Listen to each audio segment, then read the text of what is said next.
96.1, and 87.7. Available on your radio dial at 560 AM, 96.1, and 87.7 FM, as well as online around the world at sports56whbq.com. Take us with you everywhere on your phone or tablet by downloading the Sports 56 app, and at home, tell Alexa or Google to play Sports 56. If it's happening in the world of sports, we've got it covered. Wherever you are, stay tuned to real sports talk. Sports 56, 96.1, and 87.7. Sports 56 traffic.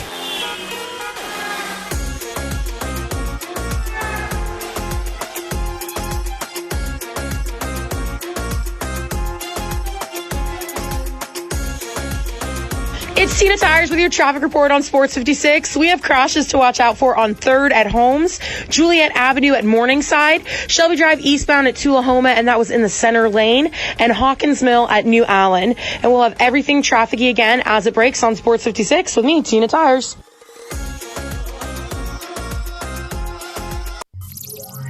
Welcome to Sports 56 Mornings with Peter Edmiston and CJ Hertz on AM 560, 96.1 FM, and 87.7 FM. This hour is brought to you by Mid-South Power Distributors. All things diesel for over 26 years. Now, here are your hosts, Peter and CJ.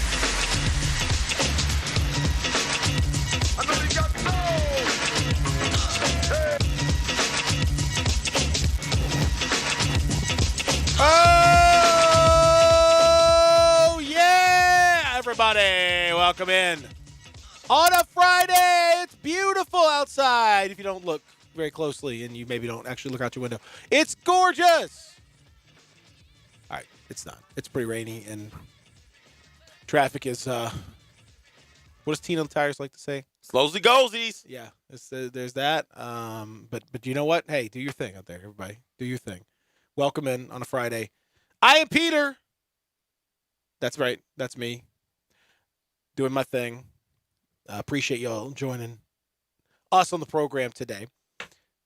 I'm going to introduce my colleagues here momentarily. I'll tell you exactly what's up with them.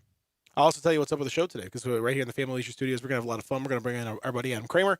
8 o'clock, we're going to talk what's going on in college football, Senior Bowl, all kinds of activity. Boise happening. State, Mountain West beef. I mean, it's the beef is real. It's real. It's that time. It's that time of year. So we're going to get to that coming up here at 8 o'clock. Then at 9 o'clock, Kari Thompson's going to come in, and we're going to talk about all kinds of stuff with Kari. Car's going to be 9:30. Well, okay. Got Drew Hill coming in at 9. Drew Hill at 9 o'clock? Yep. Okay. Well, I thought Kari's going to be hanging out with us. He is. Okay. Is he going to talk? He's not going to talk to Drew? I'll see if Kari can come in at 9 and I'll add Drew. He doesn't have to. We got a special guest coming in at 9:30 as well to talk about our friends at East Memphis Ace Hardware. So we'll have to. Oh, really? Okay.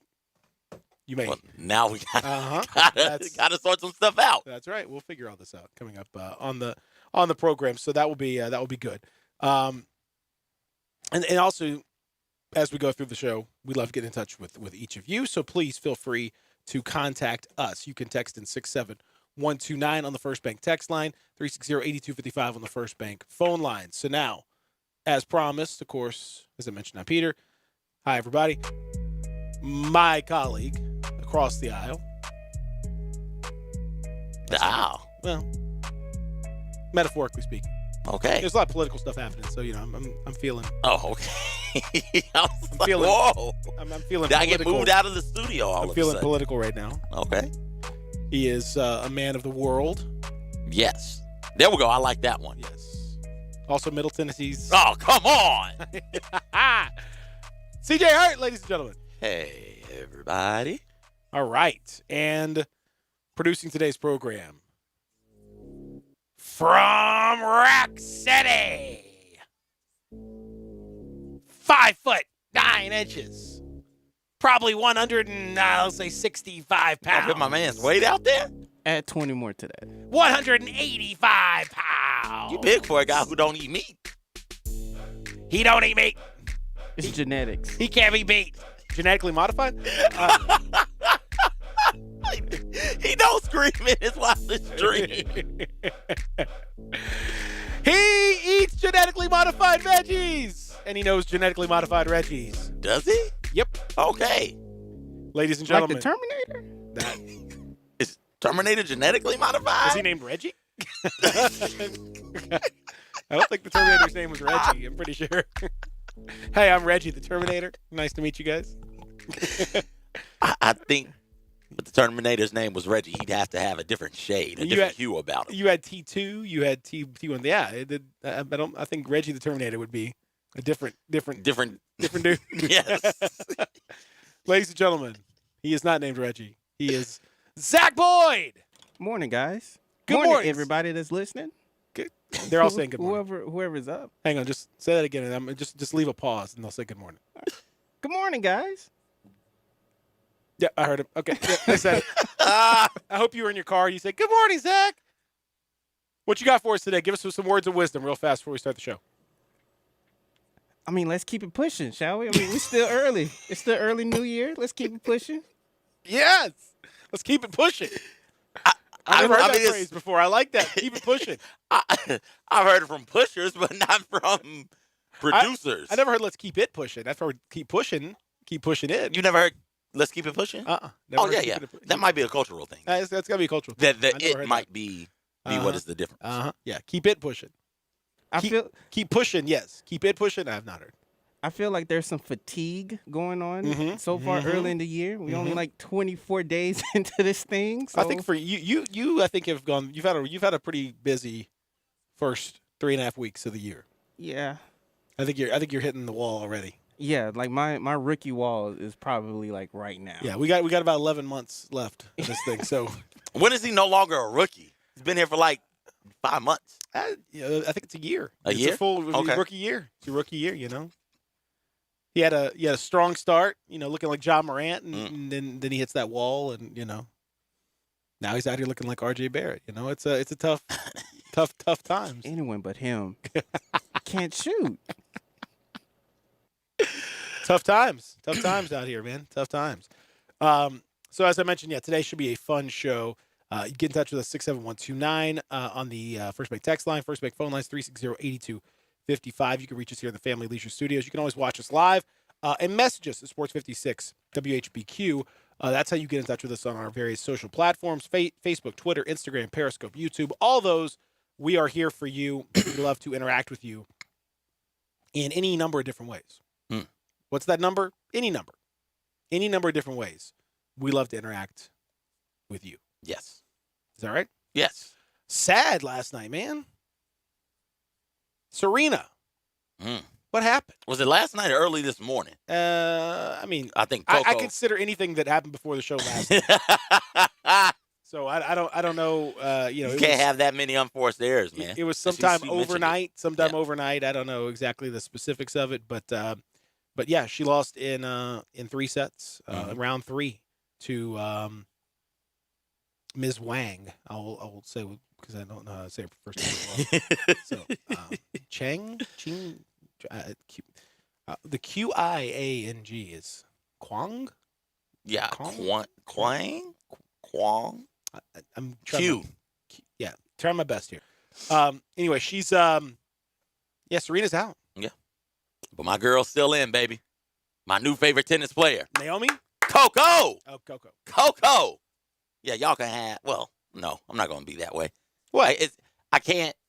Like typically I would sports hate Naomi, but she's so daggum lovable. Like she's really, really nice, really sweet. Yeah, she seems very nice. Yeah, so I can't. So I was gonna say y'all can have Naomi, but no, I want Naomi also. Yeah. Coco knocked off Naomi. Naomi ends up throwing the towel over her head right before because she lost in straight sets. Right before it was Coco's turn to serve for, I guess, match point. Naomi, like, yeah, this is over. And in the press conference, she brings up the fact, hey, you know what? You don't ever really want to lose to a 15-year-old, regardless of how good they are. But it happens sometimes. It does. Coco gets to move on, man. That's my girl. Coco, let's get it. Coco. If that match wasn't at 3 in the morning, I would have watched it. Coco Gauff. And then Corey Gauff is her sister, maybe? Is that right? Yeah, I think so. We're going to hear a lot about her? She won in 3 sets in the second round also. So, man, the Goff family, killing it. Congratulations. Well, that Corey is Coco. That's Corey's. Wait, I saw a different match. I saw her take on a different person. When? Maybe I think I looked at the second round. I was like, I think that's the same person, right? But yeah, no. it's the same person. Because I was like, she didn't play Naomi Osaka, did she? She played somebody else. Who, Coco? Well, now I see she played Naomi, so I was looking at the other round, I guess. Yeah. Congratulations to Corey Coco Goff. I never heard her Corey. I always heard Coco. No. That's why I was like, does she have a sister or something? Congratulations, Coco. Nice job. Corey, whatever we want to call him. Corey Coco Goff. Yes. Hey, you know what? We're all hitting the rookie wall here.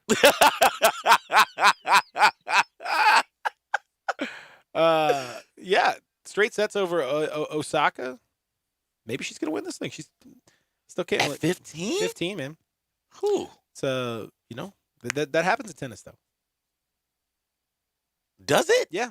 You have like Jennifer Capriati was like 14. Oh, yeah, 15. that was early 90s. I want to say Monica Seles was like 15. Okay, pretty sure. It happens. It's not. I mean, I'm not saying it's like common, but yeah, it happens. Right now, Roger Federer is in a 5-set thriller with an Australian player named Millman, Jay Millman. So let's go with John. That seems right. Jimmy Millman, Jimmy Millman. Okay. So right now they're in a 5th set, tied at 3 apiece in that 5th set. You watching a lot of Australian Open action? No, and then listen. Here's my deal with tennis. Unless it's Serena, Naomi, Coco on at a decent time, I'm not watching. Well, it's some of those, but they're not on a decent time. That's for sure. No, well, apparently, thanks, Raider Corey. Serena lost in prime time last night on ESPN2.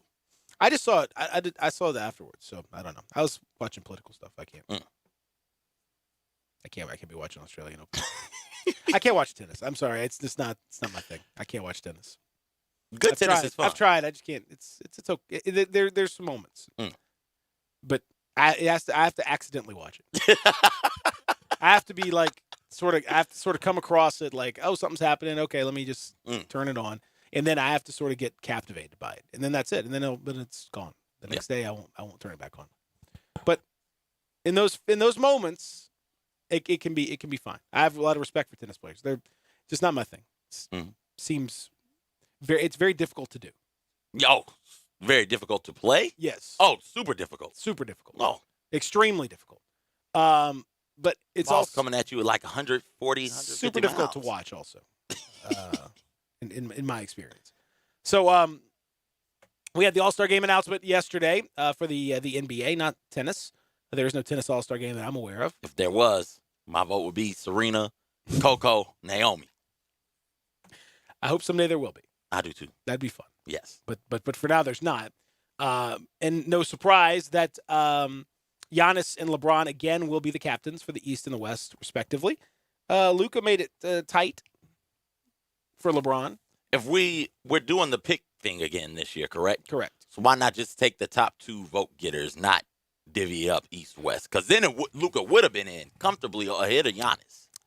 Because they still value conference designations to an extent. Okay. So they still want the All-Star teams to be comprised of 12 from each conference and want each conference to be treated equally. They just then want the player pool at that point to be, because they still have starters, but it's it's not exactly perfect starters, and they still have you pick positions. You still have to do front court and back court, even though you're just sort of picking player. So and you can only have 12, even though you have 13 on an active roster now in the NBA. I don't understand why they haven't added an extra All-Star spot. But anyway, all that being said, there you are.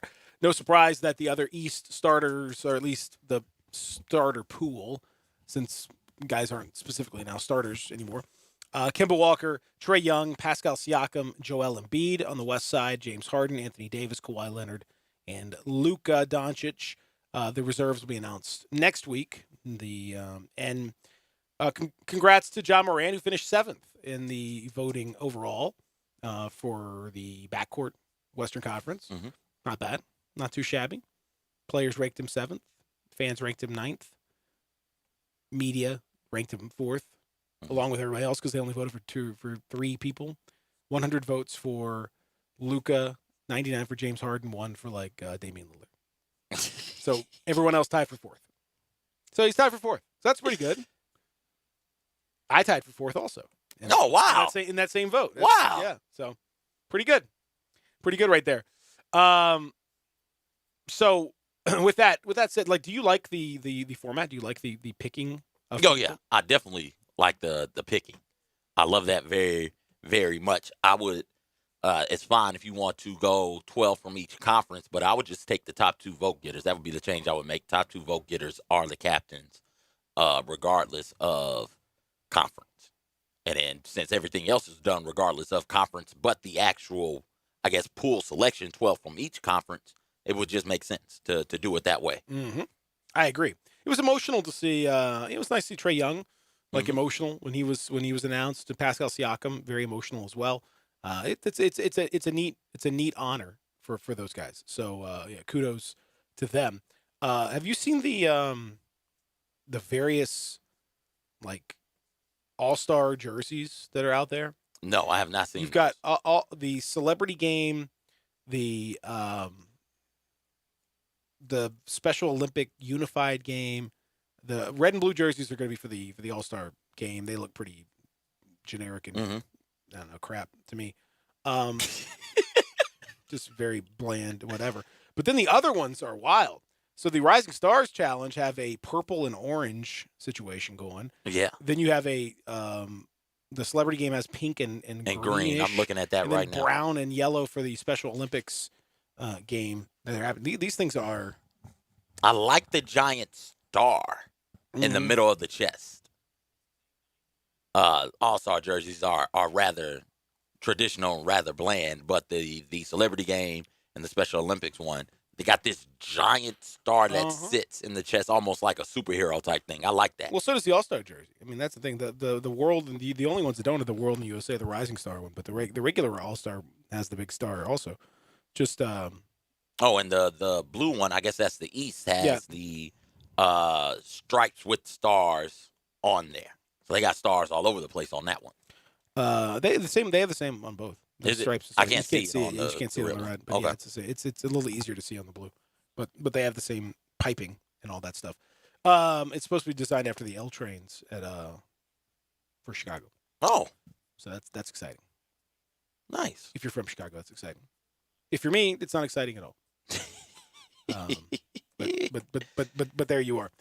So those All-Star, and the All-Star game in general. I don't want to. It's a fun thing. I'm glad it doesn't matter. I'm glad that there's no they're not doing the baseball thing where they tried to make it matter. It doesn't matter. It's supposed to be a exhibition. I'm in favor of if there's a tiebreaker, the more entertaining player should make the All-Star team. It should be an entertaining situation. I don't think we should take it as seriously as a designation for a player's career, as a lot of people do. Mm-hmm. Where it's you didn't make All-Star game. Oh, you made like Mike Conley. I think there's so many reasons why a guy wouldn't make an All-Star team that have nothing to do with him as a player. There's only so many spots. There's a style of play, et cetera, et cetera. I mean, I remember watching Zach Randolph in the All-Star game. Mm-hmm. I remember watching Marc Gasol. That wasn't good All-Star play. No, they don't fit. I mean, you can appreciate their play without also wanting to watch post up grit and grind in the All-Star game. I want to watch dudes running around and dunking and jumping on. That's the All-Star game, and that's fun. Yeah. No, I agree wholeheartedly, and it's I feel like at times some people use it as a way to knock the NBA, especially the older people. Oh, for sure. My father's crew and my father especially, like, oh, look at this, they're not playing any defense. Go back to an All-Star game in the early 90s. Like, this is what it is. You're out there having fun, putting on a show. This is purely entertainment based, and you're trying to do spectacular things every play. You're trying to get a highlight of some sort to pop off, because that is what this is. This is not even a pickup game. Like, this is just out there goofing off with a bunch of people having fun. And as long as it's fun, as long as we get the interactions between the players and the fans and the players and one another, which I really love, players on opposing teams getting together and interacting with one another in a positive way, I mean, it's fun. And just enjoy it for what it is.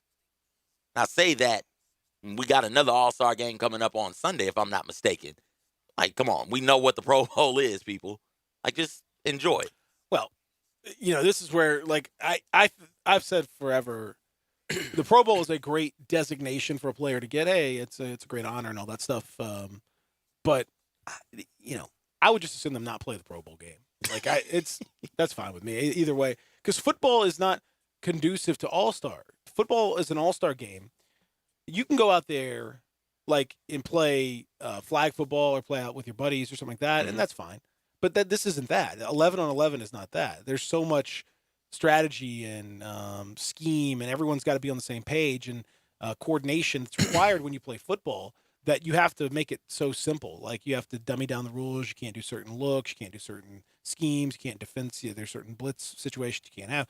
All these different things to make it palatable as a game. And then no one wants to hit that hard because you're, so it's not football. I don't know what it is, but it's not football. So I'd rather them all, have them come down there and do some kind of fun events or whatever. But basketball, hockey, baseball, those are sports you can play much more easily in a pickup capacity. And you just kind of go out there and do some stuff and it works out. You can't play 11 on 11 pickup football. That doesn't work. And if it works, it doesn't look very good. Yeah, I'm fine with it not looking good. I don't care how it looks. It's about the. Are you gonna watch it? Yeah, I never watched it. I can't because watch it. I watched to see the players goofing off on the sideline with one another. I watched the dodgeball thing. You can watch that yesterday anytime you want. That's what I say. You can watch that yesterday. No problem. You can watch goof. I can show you lots of goof off videos. But again, it's fun to see them continue to goof off with one another and have fun. Because to me, that's what sports is supposed to be. It's supposed to be fun. And all-star games with some of the best players in their sport out there having fun with one another, it's charming and endearing to me. Okay. I'm glad you like it. I'm glad somebody does. Thank you. Thank you, Peter. I appreciate it. That's excellent. Now it's going to be like 57-42 or something like that, and I'm fine. I hope so. That'd be great. That'd be much more fun. I'm fine with that. That'd be wonderful. When we let my man Tuck kick a 70-yarder. Just move him into field goal range, first drive. Say up, 3 straight runs. Where we at? We at the 40? Our 40? Great. Tuck, go out there and kick this field goal, man. That's what I'm here for. I like all of it. I'm into it. I like it. Let's make it happen. When we come back, we'll continue our discussion about that. We'll also look at the last night in the NBA. Also, a big weekend upcoming. We'll start to get you ready for that starting tonight. With a whole lot happening. So we'll do that when we continue here on fabulous edition of Sports 56 Mornings with Peter and CJ. Real Sports Talk, Sports 56, 96.1, 87.7. Greg Gaston and Eli Savoy get you through the midday with Sports 56 Middays. Delivered by FedEx. Weekdays from 10 till 1 on Sports 56, 96.1, and 87.7. Farmers Insurance knows that when you're in the car and that song comes on, yes, that's the one, you have no choice but to pull out your imaginary drumsticks and smash those cymbals and stomp on that kick pedal, which unfortunately is the accelerator pedal. And we covered it. Talk to a farmer's agent who knows a thing or two because they've seen a thing or two. Call Chad Gatlin at 901-235-1176 or get a fast quote at memphisfarmers.com. We are farmers. Bum, bum, bum, bum, bum, bum. Underwritten by Farmers Truck Fire Insurance Exchanges and Affiliates. Products not available in every state. Hey, everybody. What's the best new thing to kick off 2020? A new All-Star Chevrolet. You cannot believe all the zero finance deals and cash back on the new 2019s and new 2020s. 0 for 72 on most new All-Star Chevy Silverados, 2019 or 2020s. Plus, you get thousands off MSRP in bonus earnings when you finance with GM. Every Silverado truck you're looking for is at All-Star Chevrolet right now. So if you're ready to kick off 2020 in your new Chevy, head to Olive Branch this week. Not the Pike, not South Haven, not Mount Moriah or Collierville. It's got to be Olive Branch, people. And everybody at All-Star Chevrolet in Olive Branch has one job: to make sure you get a better deal that's more fun and enjoyable and in record time. And be sure to ask about all the deals on the new Blazers and Traverses. So find new roads to All-Star Chevrolet in Olive Branch today or check out allstarautogroup.com. If you're someone that enjoys a truly great steak, then there's only one choice for you downtown. 117 Prime. 117 Prime has lots of different things on the menu, but the main attraction is the steaks. Prepared by chefs that love a great steak, you can choose from the 5 or 10-ounce fillets, the 16-ounce prime, the 8-ounce top sirloin cap culotte, or the 14-ounce New York strip, or the king of them all, the 24-ounce dry-aged porterhouse. You heard that right, 24 ounces of the best steak you've ever tasted. If you're craving steak, then head downtown to the steak experts. Head to Prime. Hi, this is Troy Five-Ash, owner of Five-Ash Roofing. It is that time of year where the weather is unpredictable, and given the recent storms, it's a good time to discuss insurance claims. So here's a few things you should know. Always hire a local contractor, because if you have a problem with your roof down the road, you want to be able to find him.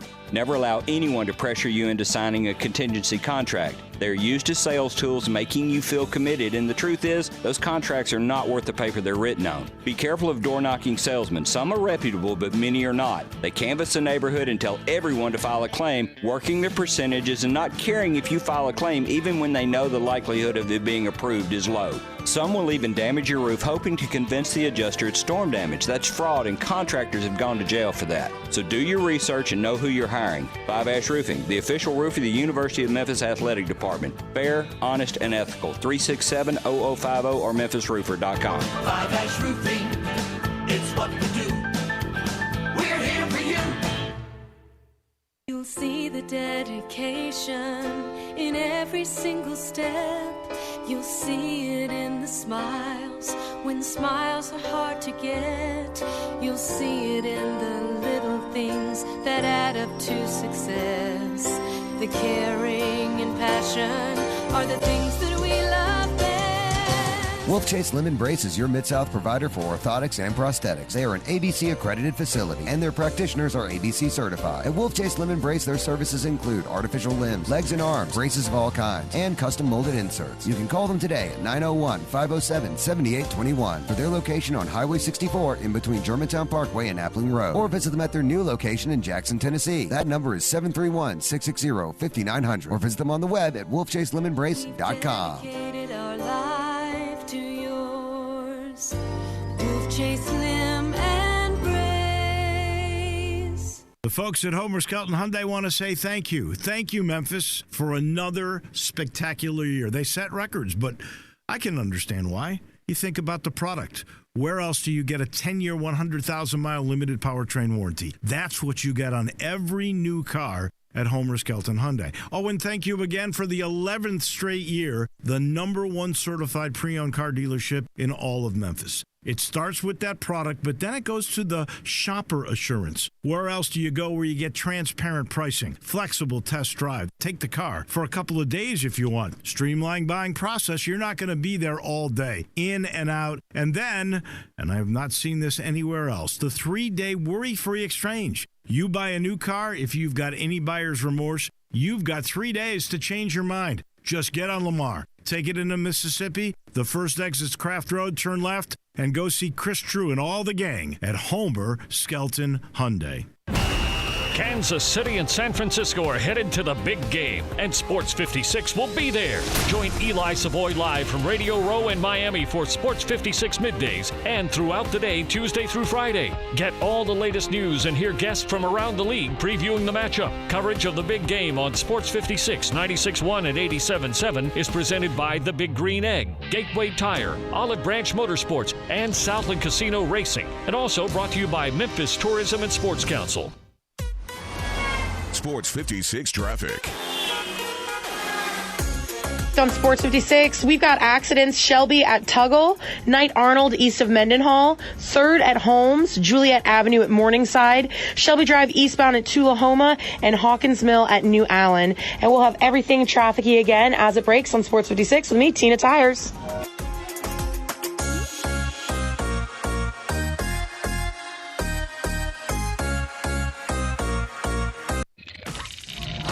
Welcome back to Sports 56 Mornings with Peter Edmiston and C.J. Hurt. This hour is brought to you by Mid-South Power Distributors. Here once again are Peter and C.J.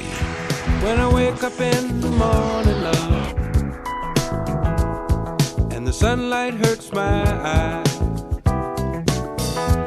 and something without warning, love, bears heavy on my mind.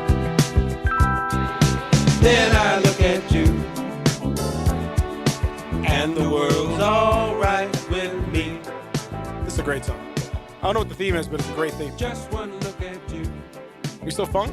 Yeah, it's funk. Oh. And I know it's gonna be I don't associate the song with funk at all, but that's okay. a lovely day. What? Nothing, man. I don't associate this song with funk at all. I guess it's funky, but like It is. It's a different sort of funk. yeah. You banned him from playing the traditional funk songs, by the way. I did not. Only last week. So we can get back to regular funk. Yeah. All right. Yeah, I said last week we needed to try G-funk, P-funk, other sorts of funk. I just said last week.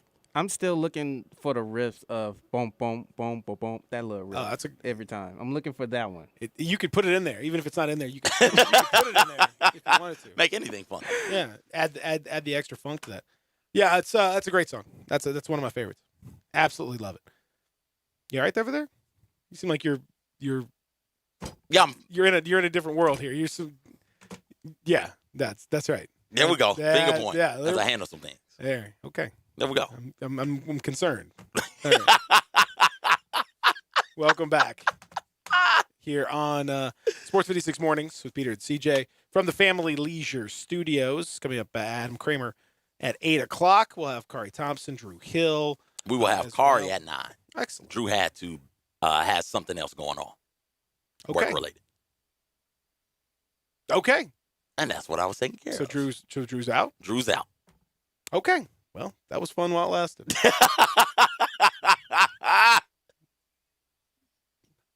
All right. Good deal. I think Kramer's still at 8. Okay. Pretty sure. All right. Cool. Scheduling is... It's great when your guests come through. We're struggling. All the time. We're struggling. I'm messing up here.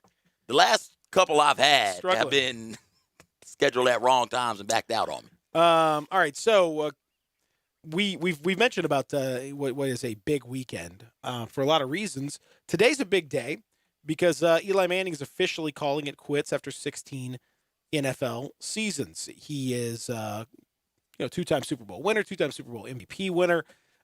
Just one of just 5 players with 2 Super Bowl MVPs: Joe Montana, Bart Starr, Tom Brady, Terry Bradshaw. And in 5 years, they're going to be the discussion about him in the Hall of Fame. He's going to do his news conference and all that stuff coming up at 10 o'clock this morning. Question for you: is Eli Manning a Hall of Famer? Yeah. Yeah. You just said only 5 players got 2 Super Bowl MVPs, and those Super Bowl runs were great. And for me, the Hall of Fame is not just about the numbers behind your name. It's about the moments that you can give and that you did give. And will you go down, will plays that you made go down as things of lore, things of legend? And Eli Manning has, because of those runs in the playoffs, he's had a couple of those. And I do believe the Patriots in this run that they've been on 6-3 in the playoff in the Super Bowl. I think Zach, check on that for me. Check the Patriots records in the Super Bowl for me. And 2 of those losses are to Eli Manning led Giants teams. So I think with that and the strength of that, he is a Hall of Famer. Does he get in immediately? No. Will he wait a while? Yeah, but eventually Eli Manning gets into the Hall of Fame based off of the things he was able to do, not numerically, but from giving us moments and things that we will talk about forever. It's a very interesting debate. Yeah. And I Peyton Manning, who is obviously not at all biased, says when you're the Super Bowl MVP twice against the greatest dynasty of all time, and you join a list that includes Terry Bradshaw, Bart Starr, Tom Brady, and Joe Montana.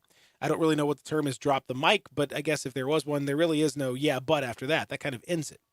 But if you want a but he also started 220-plus consecutive games.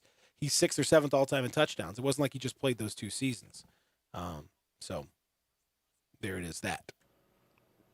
Patriots was 6-3. The 2 losses was against the Giants, and the other loss was against the Eagles. Okay, thank you.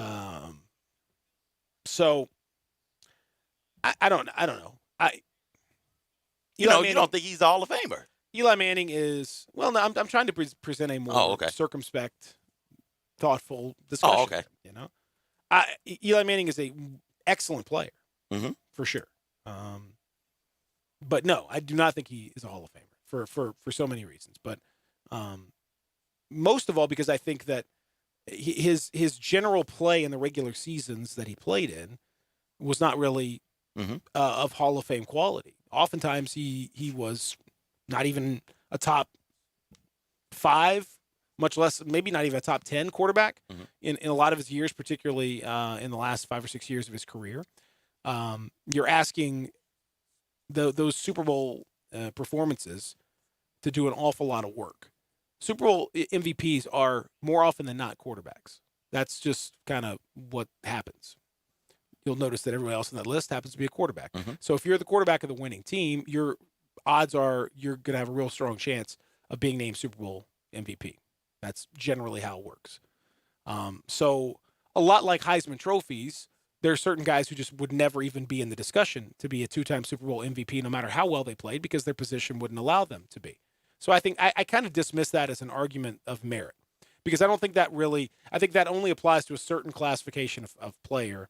And there's plenty of players who probably deserved to be in that group who never could. Only one player per game can be named MVP. So, I mean, it's a limiting kind of thing. To me, it's like all-star appearances to some extent or some other designations like that. That's fine. But if you're using that as your primary basis for your argument, then I don't think you have a very strong argument. And I think that is the primary basis for Eli.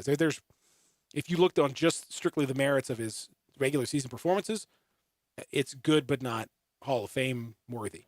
So I think those seasons and those wins over the Patriots, those 2 games in particular, are carrying a vast amount of the weight of his resume. And any player whose resume comes down to 2 games, that's not a Hall of Famer for me.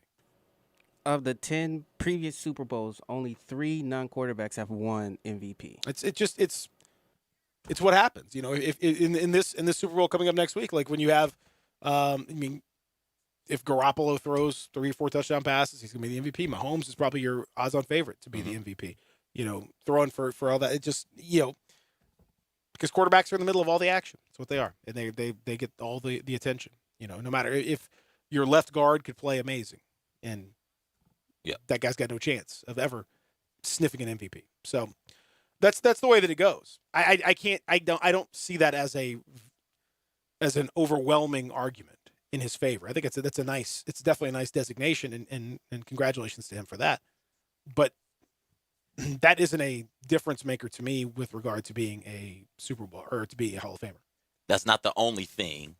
And it's those Super Bowl performances, yes, that I think gets him in. But even still, with it being the MVP award, being the award given to the best quarterback that day or the quarterback on the winning team, a lot of quarterbacks have gone to multiple Super Bowls. Not a whole lot of them have that 2 MVP moniker behind their name. And he's given us things that we will go down in lore, like football, the legend of football. As it continues to grow with each passing year, we will always come back to, hey, how many teams finished the season undefeated? 1. What happened to that other team? Eli Manning happened to that other team. That one play, it is carrying a lot of weight, but that one play was so important to the sport and so epic, in my opinion. I think that's enough to get him into the Hall of Fame, along with the all right to good numbers that he's put up over the course of his career. I mean, if you want to make a note of that game, then in the Hall of Fame, you have put that game in the Hall of Fame, put that play in the Hall of Fame. Do we put plays in the Hall of Fame? I mean, you should, because that's really what this season is doing. I mean, that's what you're saying, that otherwise his career was quite good and he's probably maybe in the mix, but maybe not. But this one play puts him over the top. Well, that one play should not be the difference between you making the Hall of Fame or not. It should be put that play in the Hall of Fame and put him in the Hall of Fame as the author of that pass and say, hey, this was amazing. And here's this little museum exhibit on the helmet catch. And here's what happened. And here's the ball. And here's the deal. Great. Cool. And he should be in the Hall of Fame in that regard. You should never diminish those performances individually. But 2 games out of a career of hundreds of them, 236 regular season games for Eli Manning, 12 more in the playoffs. So you almost got 250 games. 2 of them should not define one way or the other. 2 bad games should not take a guy out of the Hall of Fame. Mm-hmm. We wouldn't say that, right? Right. You wouldn't take the 2 worst games of Tom Brady's career and say, well, he was terrible in the playoffs that one year, and so we. But we do, don't we? We do look at it that way, especially the bigger the game is. That was the knock on Peyton for all of those years. That was a knock on John Elway also all of those years. He got those 2 Super Bowls late in his career that really put him but I don't think over the top. We're not talking about, but with John Elway and with Peyton Manning, now there are probably some guys who are closer to a direct example, but I don't think there was any question that Elway and Manning were going to be Hall of Famers either way. Now, in terms of like designation of how great they are, all that, that's what I'm talking about. Yeah, for sure. But I mean, that's a different argument. Like within the pantheon of greatness, within the Hall of Fame designation, who was the best quarterback of all time, or who was the best this? Peyton Manning's regular season numbers put him way, way high up on the list. Aaron Rodgers has great regular season numbers, maybe not so good in the postseason. Does that affect his? Yeah, it affects. But are you going to let those games? Because I wouldn't either way.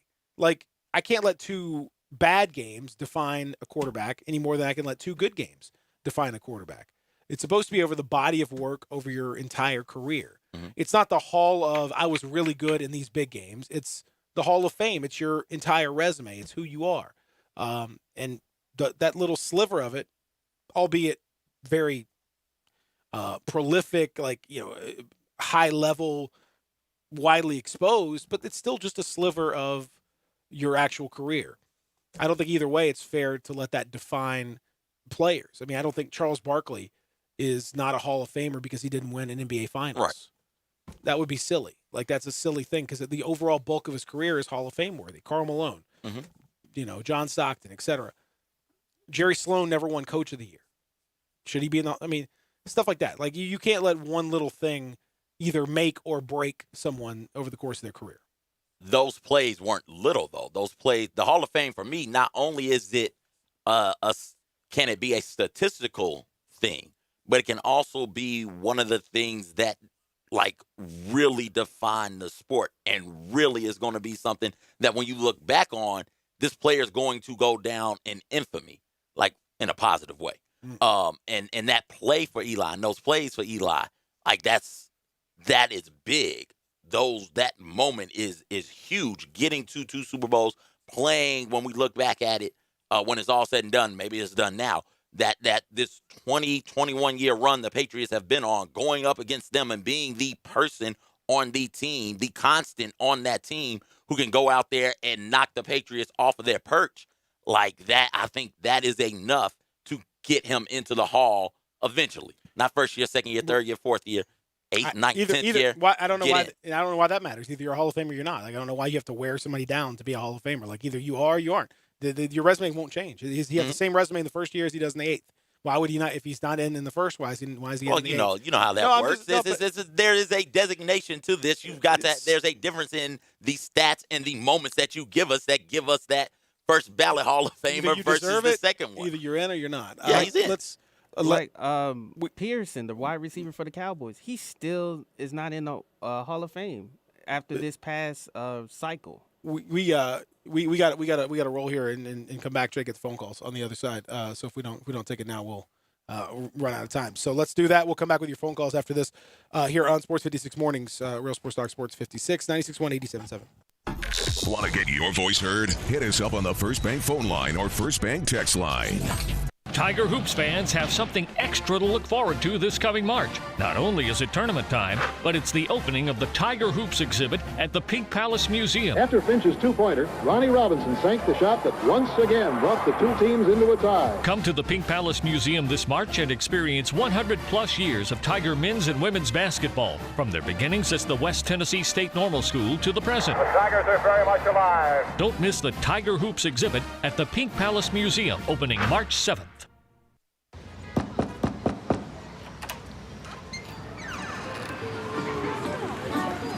wish we could stay here forever.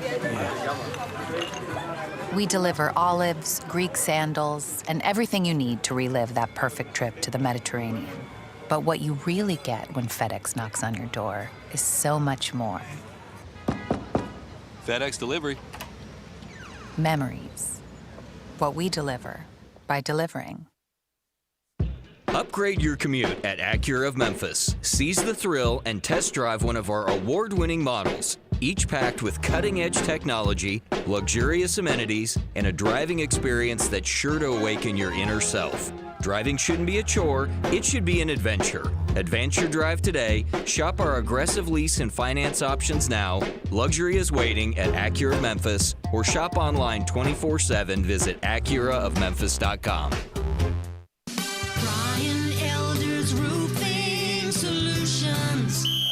And the coach calls timeout. Wait a minute, you can't call timeout when you have leaks and Mother Nature is roaring through your home. A technical foul from outer space may be in order. Don't know about that, but we can measure your roof from outer space at BrianElderRoofing.com. So if you need repairs or wondering if you think you may have a claim, call me before you call your insurance company. And we've got 0% interest for 60 months with approved credit. We won't try to sell you a new roof if all you need is a repair. My friend Chris Price, a longtime donor of the U of M. Call him, 867-0303 or BrianElderRoofing.com. God bless America, Penny and Mike, and go Tigers. And now back to the game. Call 867-0303. Brian Elder's Roofing Solutions. When it comes to your bathroom, the shortest distance between outdated and updated is a trip to the Home Depot's Days of Doing bath event. Like vanities up to 40% off, faucets from only $49, plus a wide selection of online bath products. Can't make the trip? We can deliver. It's a good time to be a doer and a saver now at the Home Depot. How doers get more done. Limited time only. Event end dates vary by store. See store for details. Welcome back to Sports 56 Mornings with Peter Edmiston and CJ Hurt. This hour is brought to you by Mid-South Power Distributors. Here once again are Peter and CJ.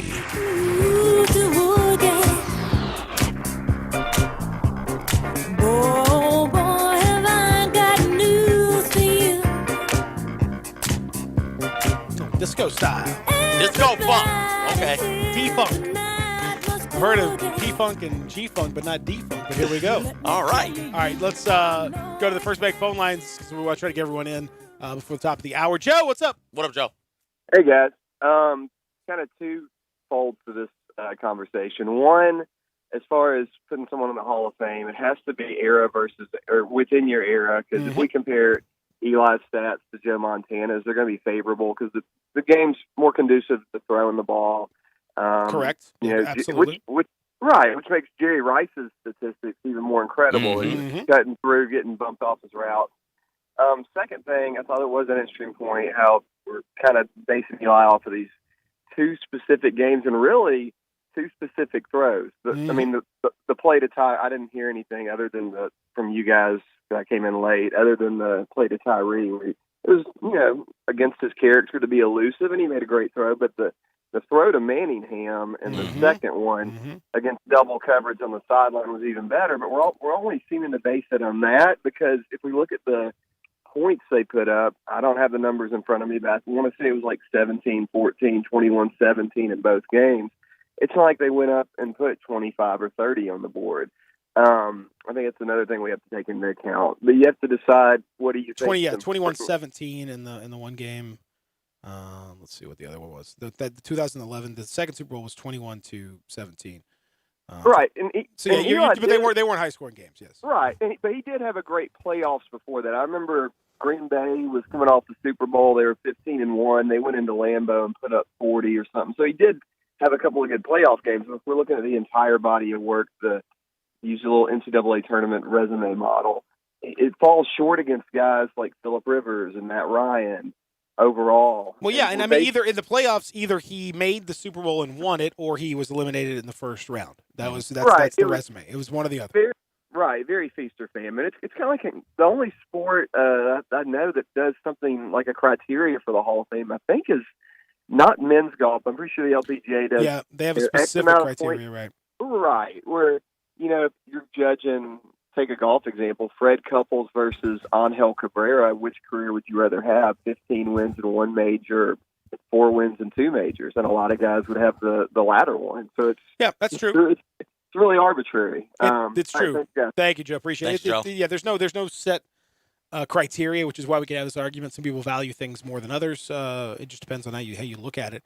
But yeah, I mean, it's not often we get a player to do that in 2 Super Bowls and have the numbers that Eli has. If you're good enough to do that in 2 Super Bowls and go on where they won 4 games in a row in the NFL playoffs twice, usually you're a pretty good quarterback and you have pretty good numbers to back it up.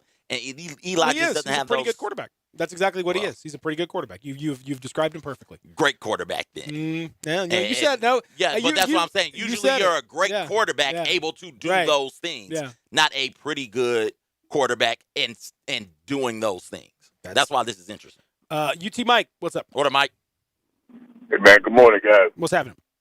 The Super Bowl, I mean, the Hall of Fame voting, man, to me is ridiculous.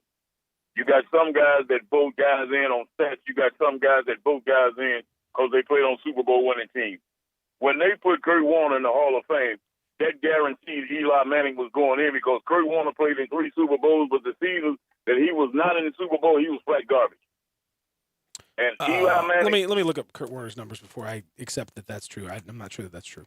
In my spirit, though, in my mental mind, UT Mike, I feel you. I don't think Kurt Warner was that good of a quarterback. He was not on the strength of those Super Bowls. That's what I think. And there are a lot of guys that are in the Hall of Fame that played in the 90s and the 2000s. The guys that played in the 60s made more Pro Bowls and everything on the defensive side of the ball, and they're not in the Hall of Fame compared to some of these other guys. And for Drew Pearson, I'm a Cowboy fan. Drew Pearson is the only member of the 70s All-Decade team that's not in the Hall. And you got guys like Lynn Swann, who never had a 1,000-yard season, didn't catch a lot of passes, but he played on 4 Super Bowl winning teams, so he gets credit, which he should, for that. And to the Hall of Fame voters, come up with a criteria. Dan Marino played in 1 Super Bowl. He's in the Hall of Fame because of his stats. Eli Manning is a Hall of Fame quarterback because of stats and the fact that he won 2 Super Bowls when a guy like Steve Young played for a number of years, only played in 1 Super Bowl. Yeah, I think you're comparing. Thanks, apples. Mike. You're comparing apples and oranges, Mike. I mean, this is. Steve Young, his first half of his career basically was behind Joe Montana. So you're talking about all the years, the counting stats. Eli Manning's going to have a lot of them because he played a lot of years. But for example, how many years was he first team All Pro? None. 0. At no point. Kurt Warner has 2. Right? That alone elevates you because that's a designation by your peers and by everyone around you that you are one of the very best quarterbacks at your position. You're telling me this man played for 9 to 16 years and not once, not one time in that career, in that point, did he ever get a All-Pro designation as a first-teamer? He only had 4 Pro Bowl appearances. Mm-hmm. Kurt Warner had 4, and he played 7 less seasons than he did. I mean, come on. If you want to start the numbers that he puts up just by sheer dent of starting for as long as he started, yeah, he's going to have more of whatever. But the completion percentage for Kurt Warner was better. The winning percentage over the regular season was better. You're talking about more designations as a high-level quarterback than him, fewer interception rate, all that stuff. I mean, it's statistically, unless you just account for the fact that Eli Manning played a lot more games, everything else is strongly in favor of Kurt Warner. Not a little, a lot in favor of Kurt Warner. So that argument falls apart when you actually look at the numbers. Just the numbers are very much in Kurt Warner's favor.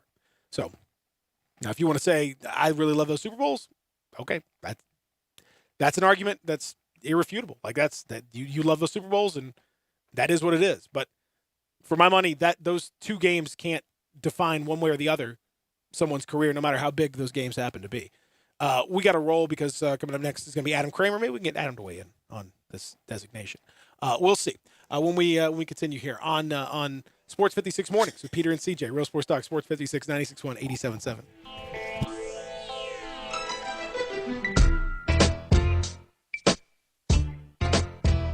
Do you use the expensive blue or yellow pills to charge your sex life? Are you thinking about it?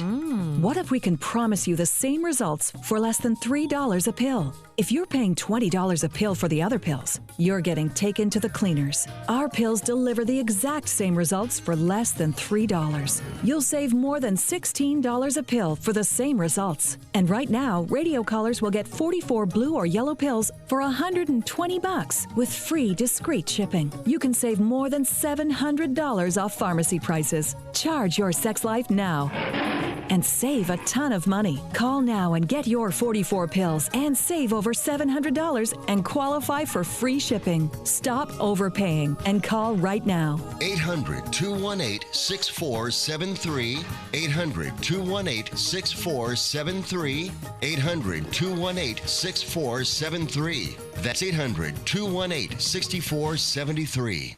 If you need glass replaced, there's only one name you need to know: Benswanger Glass, the largest full-service glass company in the U.S. They've been an industry leader for over 125 years. For all your residential, commercial, or auto glass needs, Benswanger Glass is the name you need to know. 24-hour emergency service for all commercial customers, plus a nationwide warranty on all professionally installed glass. Visit Benswanger Glass in Midtown, located at 340 South Hollywood, across from the Liberty Bowl. Visit their website, benswangerglass.com. Benswanger Glass. You're in charge of hiring, and Indeed has solutions, like online skills tests, which let a candidate show that they're the right hire. And we give you this magic music, which will inspire the perfect hire to begin clog dancing. Okay, there's no magic music, but skills tests, that's a for sure. See why independent research by Silk Road shows Indeed delivers 3 times more hires than any other job site. Post your next job at Indeed.com/hire and try skills tests for free. Terms and conditions apply. The folks at Homer Skelton Hyundai want to say thank you. Thank you, Memphis, for another spectacular year. They set records, but I can understand why. You think about the product.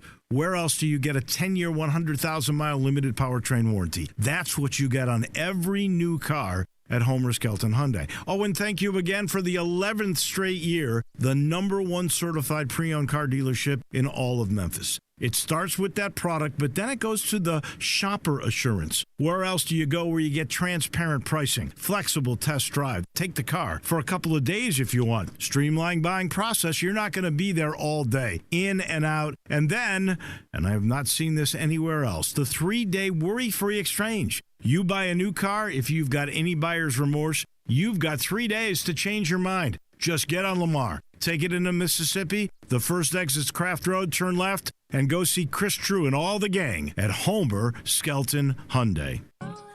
Hi, Saver. Walgreens here. We like the way you save. Take coffee. You know it doesn't have to cost $4 a cup, so you make your own.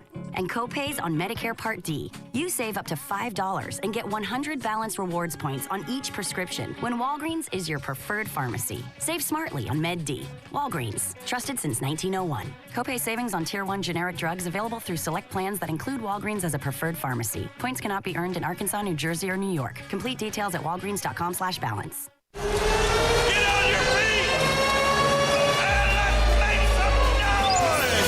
Rebels play here. Pass to Tyree, pulls for a 3. Good! What a bucket! A 3 in transition.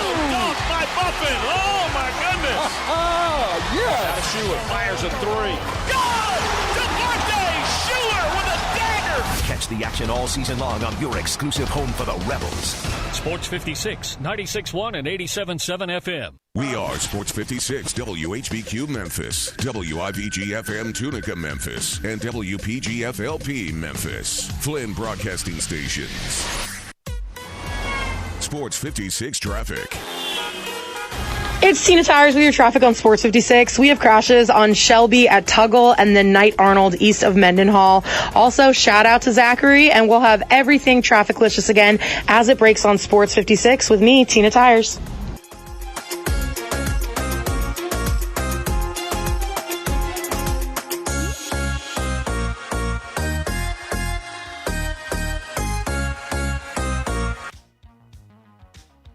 Welcome back to Sports 56 Mornings with Peter Edmiston and C.J. Hurt. This hour is brought to you by East Memphis Ace Hardware at Quincy White Station. Here once again are Peter and C.J.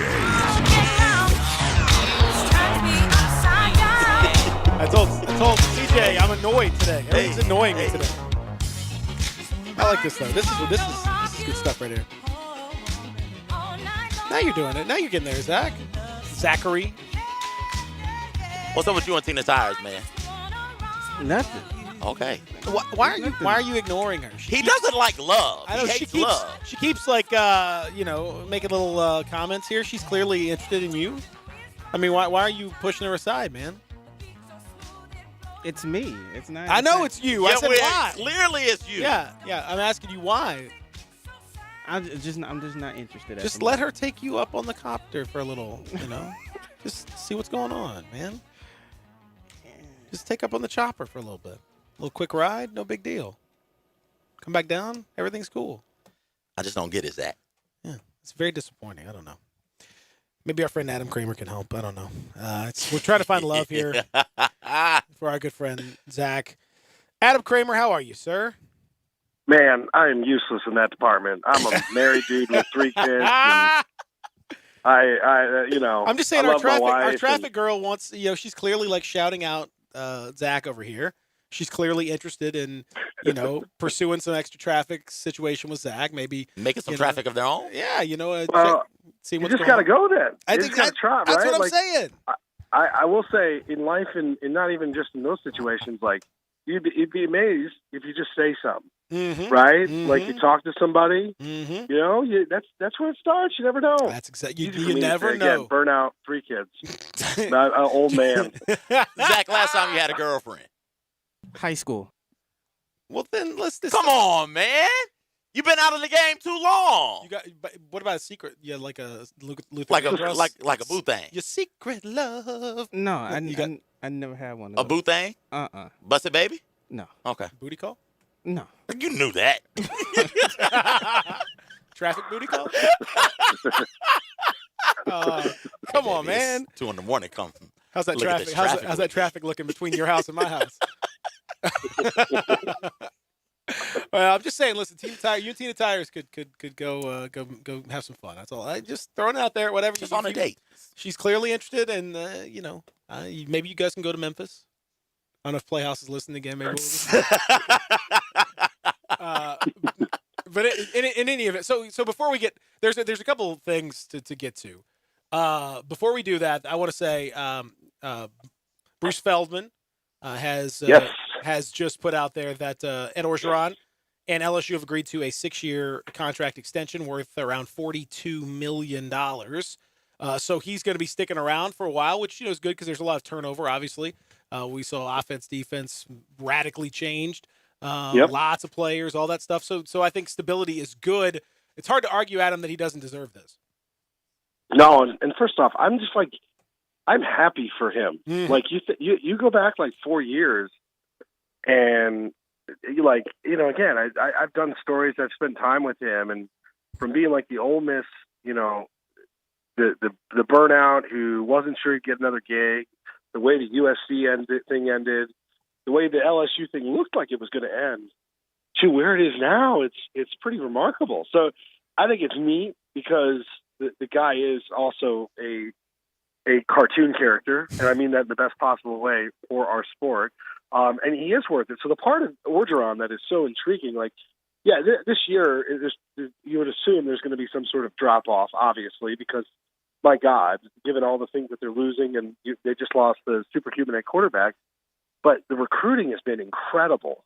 LSU is stacked and can recruit that state just ripe with talent no matter what, but that is where he kind of succeeds. To watch him do that, still allow that to be the forte, and then put people in the position to kind of let them coach and be very upfront about, like, hey, look, I'm gonna get the offense I want because I'm gonna hire my guys. I think it's great, and yeah, you wonder what it will look like next year, and you wonder what it will look like 3 years from now, quite honestly. But still, the guy just won a title, and the other part of this is when you go down the list of who are the coaches that won a title and what are they compensated, this still probably is somewhat of a bargain for the time being for Ed Orgeron, which is not something we expected to be saying a few years ago. Where would you put Ed Orgeron right now in the top coaches in the nation discussion? Boy, that's a good question. I still think you do the whole Saban Dabo thing, right? Mm-hmm. Like, and if Urban Meyer is there, he's around there. And then I think there's a pretty sizable drop-off. And then I think you have to start evaluating Orgeron in that discussion. Like, legitimately, when you talk about coaches who won a title, it's a very small list. Like the Jimbo Fisher, where does he fit? And we've seen how it's been a bit of a struggle to get that, that whole thing turned around despite all the resources that they have. Yeah, it's a tougher evaluation, though, because, again, a lot of the coaches we talk about, to a degree, have like their niche. Like Nick Saban is a defensive-minded defensive back coach. Dabo, a little bit different, kind of a cartoon character in his own right, like did things differently. The thing with Orgeron, it's always been, what is his specialty? Well, his specialty, as it turns out, is managing people. And again, he might be the best recruiter in the country.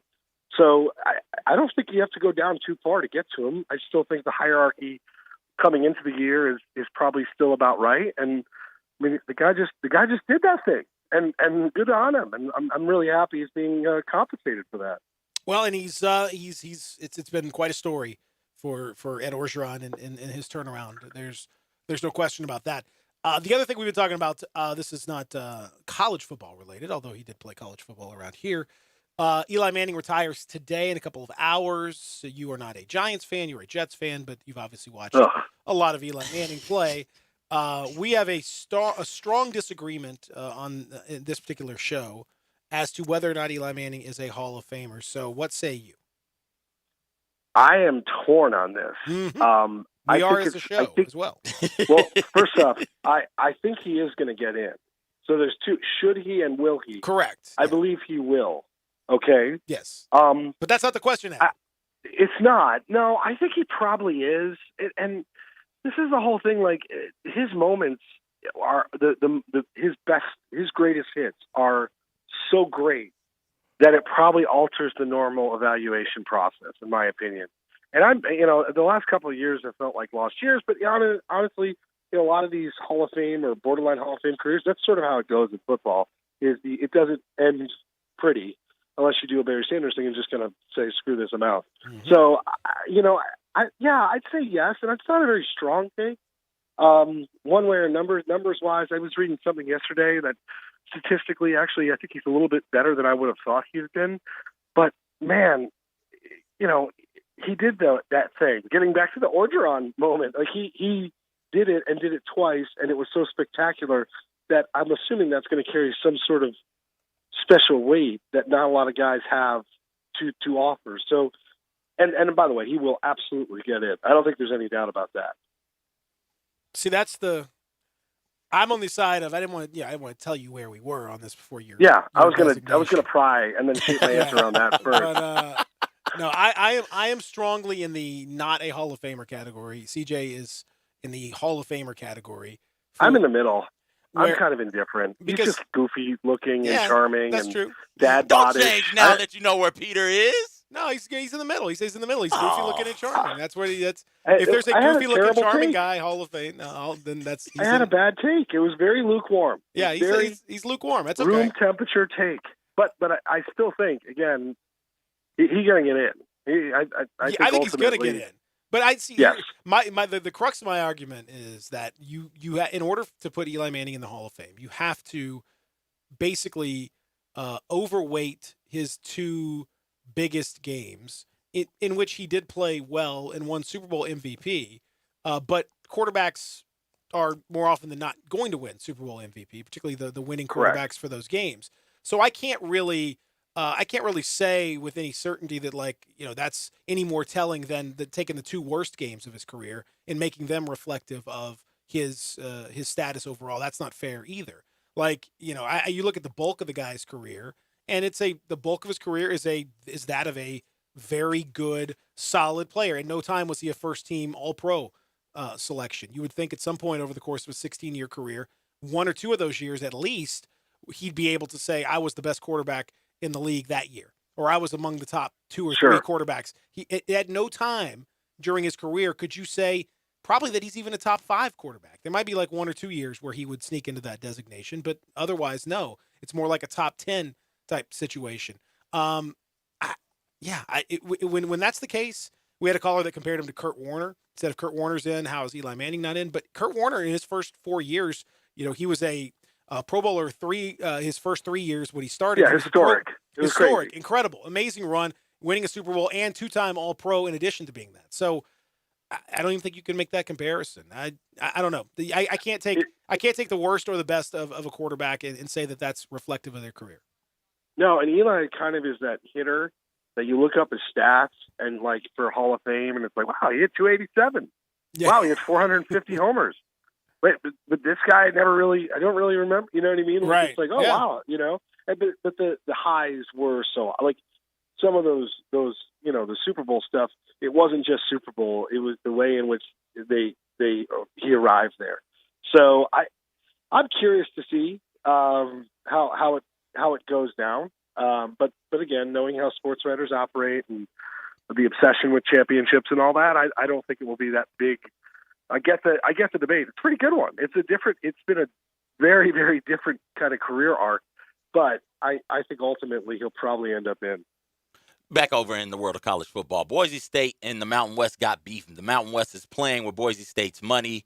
They went ahead and got a new TV deal without Boise State's permission, and that's hampering what Boise State's trying to do. The agreement was Boise State stays in the conference instead of going to the Big East if they get to negotiate their own special TV deal while getting their allotment from the conference and getting a $1.8 million increase per year. And the Mountain West, we look up and Mountain West says, nope, we're done doing that. Is this going to be the end of Boise State in the Mountain West? And if so, where do you think they land? This is a fun one. This is perfect off-season content. It's a good old-fashioned realignment. No, it does, and it feels like you remember when the Longhorn Network was happening. This kind of stuff with the Big 12 was very similar, and the Big 12, because of Texas's brand, had very little leverage, no leverage. What's interesting, at least public posturing, is the way that they're just kind of disregarding Boise State as whatever, and that I don't agree with. I think that this brand, they have staying power. They have been consistently good and watchable and relatable beyond the whole Kellen Moore thing and the Statue of Liberty play, all that stuff. They've kind of withstood. They're still a deal. I mean, they were this year. They're really, really good. So, where would they end up, and who would have interest there? That's a great question. I'll say this: if they were on the market, and you're looking at what team, I think you'd have to at least show some interest in Boise State. No, I mean that's a massive, massive name at this point, even on a smaller scale. I would assume that there would be it would not be quiet. I would assume there'd be people in conferences that want a piece of that.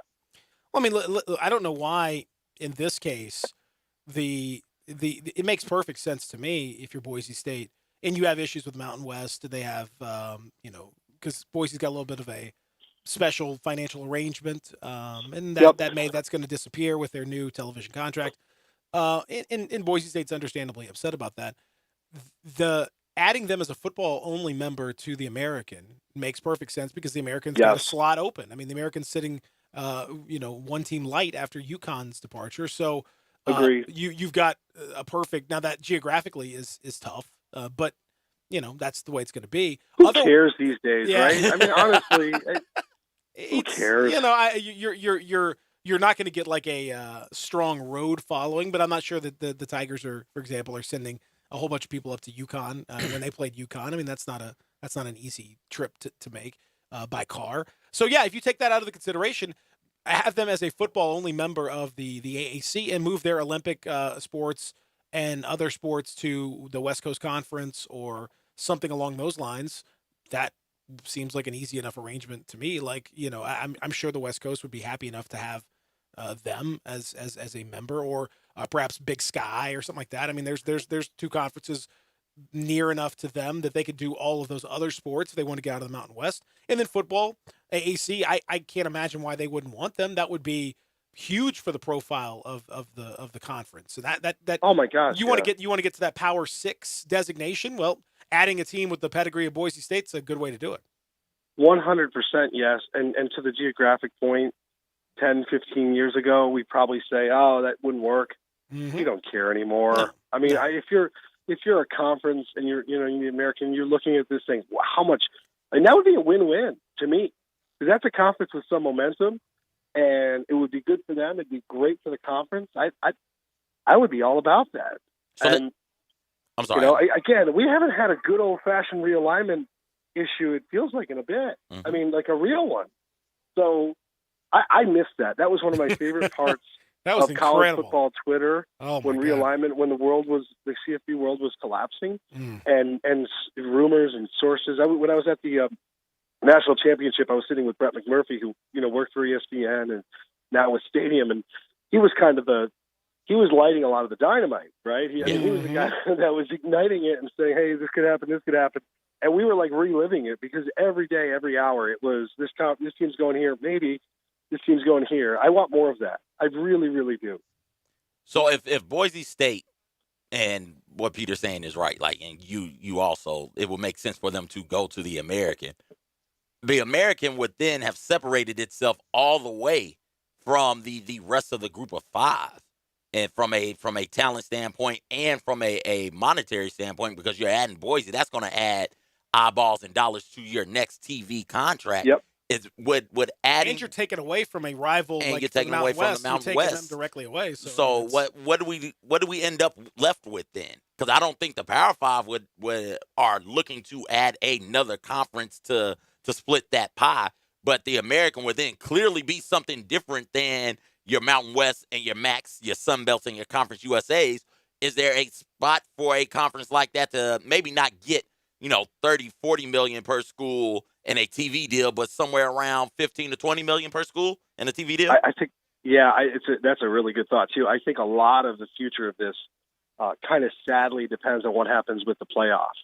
If we expand to 8 and the group of 5, so to speak, gets a seat at the table, and you're able to open up a spot, so realistically one of these teams can get in, whether it's via, hey, if you're a top 15 team and you're now a Power 5 team, you get in. That changes it, because the stakes at that point for the group of 5 teams go up tremendously, right? If I'm watching Boise State or Appalachian State or whomever, and they're like the number 10, number 11 team, they're doing their UCF thing, but I know at the end it's not going to amount to nothing more than a spectacular story in season. If all of a sudden that team is potentially the mighty underdog that can face an Alabama or a Clemson, I'm way more interested. I'm way more captivated to see what it all means. So I think quite honestly, it's when the playoff expands, if the group of 5 team has an obvious pathway beyond just more teams farther down the line, if there's tie-ins to that, I think that it's certainly a much more marketable, much more valuable product. But wouldn't that just guarantee the American getting in that, quote, group of 5 slot every year? Probably. They're already doing it anyway, though. Yeah. 4 of the last 5 or 5 of the last 6 has been the American. So I mean, that's what's happening anyway. Yeah, which is okay, which is good. I mean, that to the point that they're there and they're deserving of it, and they're good teams that can hang. So yeah, I'd be all for it. Well, there's no doubt that it would be. I think it would be wonderful for the American, and would continue to make that closer and closer to a Power 6 type reality. There's still a lot of hurdles left to climb. Do you watch? Are you NFL draft rep guy? Are you watching Senior Bowl reps? Are you are we breaking down the film here of hip explosion and oh yes, it's hip explosion season, baby. Pad levels and squat thrusting and all this nonsense that's out there. Are you breaking these things down? I'm actually at the PGA Merchandise Show this week, which is awesome. Oh. All you do is hit golf clubs and walk around and drink beer. It's great. Okay. So, I assume this is a Golden Tee related situation. Oh yeah, but it's also like there's some weird football tie-ins, and it's interesting. Okay. I don't know. It's more of a party, honestly. It's great. Weather is nice. All those things. To answer your question, though, I sort of morph into one. But what I love about being able to I don't have to actually cover the draft. Is I can kind of consume the draft as like a fan, and I have opinions of players that we've watched over the years that I think are really good, and then like a DK Metcalf thing happens, and of course you're captivated because here's Megatron running a 4.340.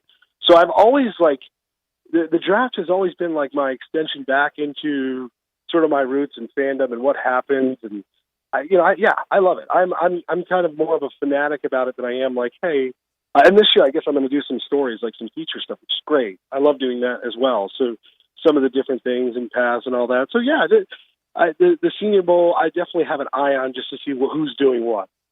What's the is there a Kramer big board yet? I know Kuiper's got his big board, and you got other big board guys that are out there. What's the Kramer big board? I mean, come on, man. Yeah, no, I think it's the same as pretty much everybody else's at first. Burrow is a magician. I mean, that was what he did. Still doesn't quite feel real, and as difficult as it is to evaluate quarterbacks, you have no choice but to draft him and feel really good about it. Chase Young is a monster as well, and that's a wonderful position to be in the number 2 slot and then have this dude fall to you. It's quite amazing when you think about the Ohio State ends that have come through there, the Bosa crew and him in a stretch of 5 years? I mean, that's remarkable. After that, I think is where it gets really interesting. I am of the belief that Jerry Jeudy and the right offense is going to be magical. Mm-hmm. I would have Jeudy probably as my third guy. I think he's spectacular. I've been around him enough and seen him enough that I just think, again, just draft him. I'm a very sad Jets fan, and part of me is holding out hope. Like, hey, at what are they, 11? Like, hey, you can, and they shouldn't be 11. They should have lost more games. That pisses me off. I want them to get Jeudy, and I know it's not going to happen. But to me, he is one of the most unique offensive players I've ever covered. I would agree. I love the guy. Tua, how much is the hip disqualified for you? It's huge, and I've heard mixed things on the medicals. Like from some people, I've heard it's amazing and he's doing great, and some it's a little slow to heal. You don't know what you hear. In general, the quarterbacks this year, Tua's in a position now where if you're the Dolphins at 5, do you really want to? Are you really going to let that pass? You get them, you redshirt them, and you do it. The part I'm really interested in, this is what I've been reading about the Senior Bowl, like Herbert is going at these events is going to look special because he's 6'5", 6'6", he's 240 pounds. He has an amazing arm. So that's a guy, if you just let him throw like 15-yard outs consistently, you're going to have NFL teams that think like, my God, we're going to get him and I'm going to maximize him. There were moments, though, this year and last year where it just didn't work. If you watch that Arizona State game with him, it's just not, until the second half he starts playing well. It's like, what's the problem here? I'm very curious. I think ultimately the tools are too crazy for him to be taken too long. But I'm wildly intrigued by the quarterbacks. What will Fromm look like? Not a huge guy, not a massive arm. The offense that he worked in was, him throwing 3-yard pass after 3-yard pass. You've got Love from Utah State, who is a big guy with a big arm, who sounds like it's showing out well. I think he'll be really intriguing. So that I think this year with quarterbacks, and then Easton, I think, is maybe the most intriguing one. Another guy like Herbert, who's massive with a massive arm, and somebody's going to watch him at a workout and say, "My God, what can we do with this?" But over the course of time, it's just been so inconsistent. So I think it's a really good year for quarterbacks. Blake Bortles. Yeah, feels about right. Yeah. Another guy that if you watched him for a 10-minute stretch, said the best quarterback I've ever seen. If you watch him for 10 more minutes, it's like, oh my God, what is this? And I think we all saw what happened with old Bordy boy. Adam, enjoy the conference of fun and swinging golf clubs and whatever the hell else you're doing out there. God only knows. Not much. Meandering. Well, have fun doing it. Whatever it is that you're doing. Thanks, man. It's always great talking to you. Thanks, Kramer. Sounds good. Thanks, guys. He's the man. Adam Kramer joining us. Love talking to Kramer. And he's telling you, Zach, you get out there, man. Put yourself out there. I do. Oh, okay. No. It's just in moments. Just Tina. Come on. When was the last time you had one of those moments? Think about it. Don't answer right now. Think about it. Think about that. I mean, I was going to answer. Think about it. Think about it. Because we got to come back. So maybe we'll have the answer to that question on the other side. Because the people want to know. The people are demanding. And by people, I mean me. We got Kari coming in 9 o'clock. We'll talk to him. Got some more fun coming your way in just a little bit here. Real Sports Talk, Sports 56, 96.1, 87.7. Ladies and gentlemen, grab a seat every afternoon for Sports 56 Happy Hour with Johnny Radio. Right here on Sports 56, 96.1 FM and 87.7 FM. You're scrambling around. You need a haircut. Where you gonna go? I got a place that has 15 locations. I've got a place where details matter. I've got a place that can be invigorating and relaxing at the same time. You know what it is. It's Supercuts. Every haircut ends with the signature hot towel finish. Every haircut matters. When you're getting ready, you go into Supercuts. The stylist will pay attention to every detail. So you get the haircut you want, and of course, you're going to finish with that signature hot towel. You walk out clean, sharp, and not just ready, but super ready. And you might want to ask that hairstylist about what the tea tree experience is. One part invigorating, one part relaxing. The tea tree experience is something you need to try. 15 locations. I mentioned that, didn't I? All you've got to do is go to supercuts.com. You'll find the one nearest to you. Get super ready at Supercuts. At Jason's Deli, you can stuff yourself full of great deli food that's healthy, fresh, and best of all, it's not expensive. Jason's Deli is all about choice. Whether you're looking for a gluten-free menu, vegetarian sandwiches, healthy kids' meals, or if you'd like to invent your sandwich via the build-your-own selections, Jason's Deli has you covered. And they only use fresh, wholesome ingredients. Choose from the club and specialty sandwiches, paninis, wraps, soups, salads, pastas, and much more.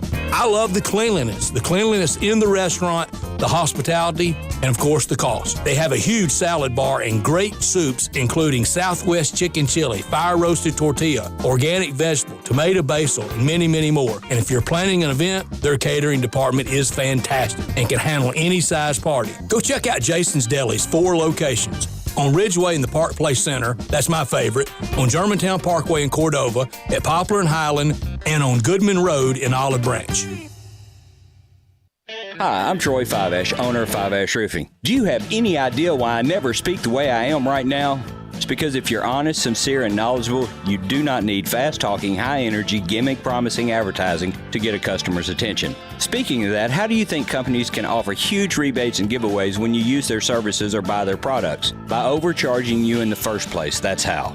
Fiveash Roofing doesn't operate that way. It's misleading and dishonest. When I provide a customer with the best products and the best service possible and do it at a fair price, why would I need gimmicks to sell it? Best products, best warranties, and best service possible. That's all we offer. Well, that and financing. Fiveash Roofing, proud partner of the Memphis Tigers and the official roofer of the Memphis Tigers home team. Fiveash Roofing, fair, honest, and ethical. 367-0050 or memphisroofer.com. 367-0050 or memphisroofer.com. Fiveash Roofing, it's what we do. We're here for you. Kansas City and San Francisco are headed to the big game, and Sports 56 will be there. Join Eli Savoy live from Radio Row in Miami for Sports 56 middays and throughout the day, Tuesday through Friday. Get all the latest news and hear guests from around the league previewing the matchup. Coverage of the big game on Sports 56, 96.1 and 87.7 is presented by The Big Green Egg, Gateway Tire, Olive Branch Motorsports, and Southland Casino Racing. And also brought to you by Memphis Tourism and Sports Council.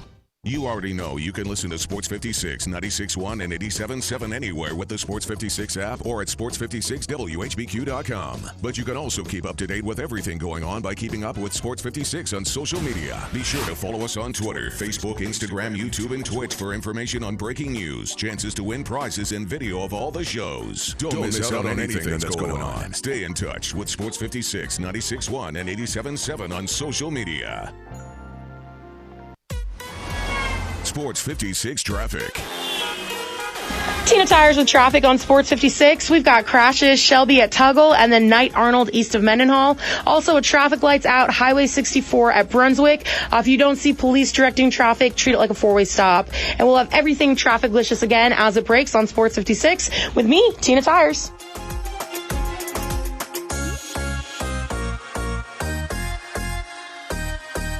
Welcome back to to Sports 56 Mornings with Peter Edmiston and CJ Hurt. This hour is brought to you by East Memphis Ace Hardware at Quincy White Station. Here once again are Peter and CJ.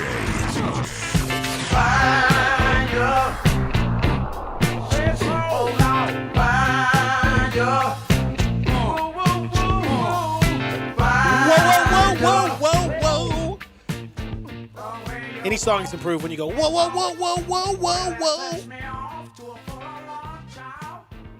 So how about those moments, Zach? Have we done a moment check? Yeah. Back on the most important thing of this show today. Last time you put yourself out there, Zach, to find love. It was about a year and a half ago. Zach, it's been like 5 years since your last girlfriend, and a year and a half since you put yourself out there looking for love. You're never going to find anybody. Who are our children going to play with, Zach, if you don't find somebody and make babies? Listen, I've been grinding, man. Well, no, you have not been grinding. I've been grinding. I've That's been the trying to issue. get this money. You just don't understand. Like, Because nobody in this room wants to get paid, apparently? No, I'm not saying that not everybody in this room don't want to get paid. I'm just saying, like, I had spent, like, most of my time in school grinding to get out of school. And now that I'm out of school, I'm grinding to get as much money as I can just in case. Zach, all I'm saying is you're talking to two people who also grinded through school and found people that we could grind at home with. And you can do the same thing if you put yourself out there. You're not putting yourself out there enough. Eventually I will. Not right now. Okay. Just Let me know when you're ready, because I'm going to go find some bachelorettes. We're going to get this thing going. I always say, the old saying. Oh. Best time to plant a tree was 20 years ago. Next best time is today. Grind with Zach is going to be the name of the show. You're going to sit back 20 years from now and you'll say, I guess I'll be grinding here soon. I don't know. I guess I'll have time. Someday I'll do this. So if it'll be the time will have come and gone. You know, you're in the moment. Be in the moment. Be in the moment, man. I am in the moment. There's always a reason not to do something. You can always find a reason. You'll never have trouble finding a reason not to put yourself out there. Find the reason to do it. Find the reason to do it, and there's plenty. Mm-hmm. Or don't. And it's beautiful. It's up to you. I care. You're on. I care. I'm gonna let you nickname them. Yeah. Call one Broccoli. Of course, call one Reggie, since he does eat veggies and does know Reggies. Maybe call one Console. I don't know. I'd call one Veggie. Well, Reggie and Veggie. They could be twins.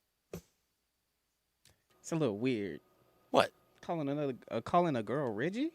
I'm sure there are Reggie girls. Again, I just say Veggie.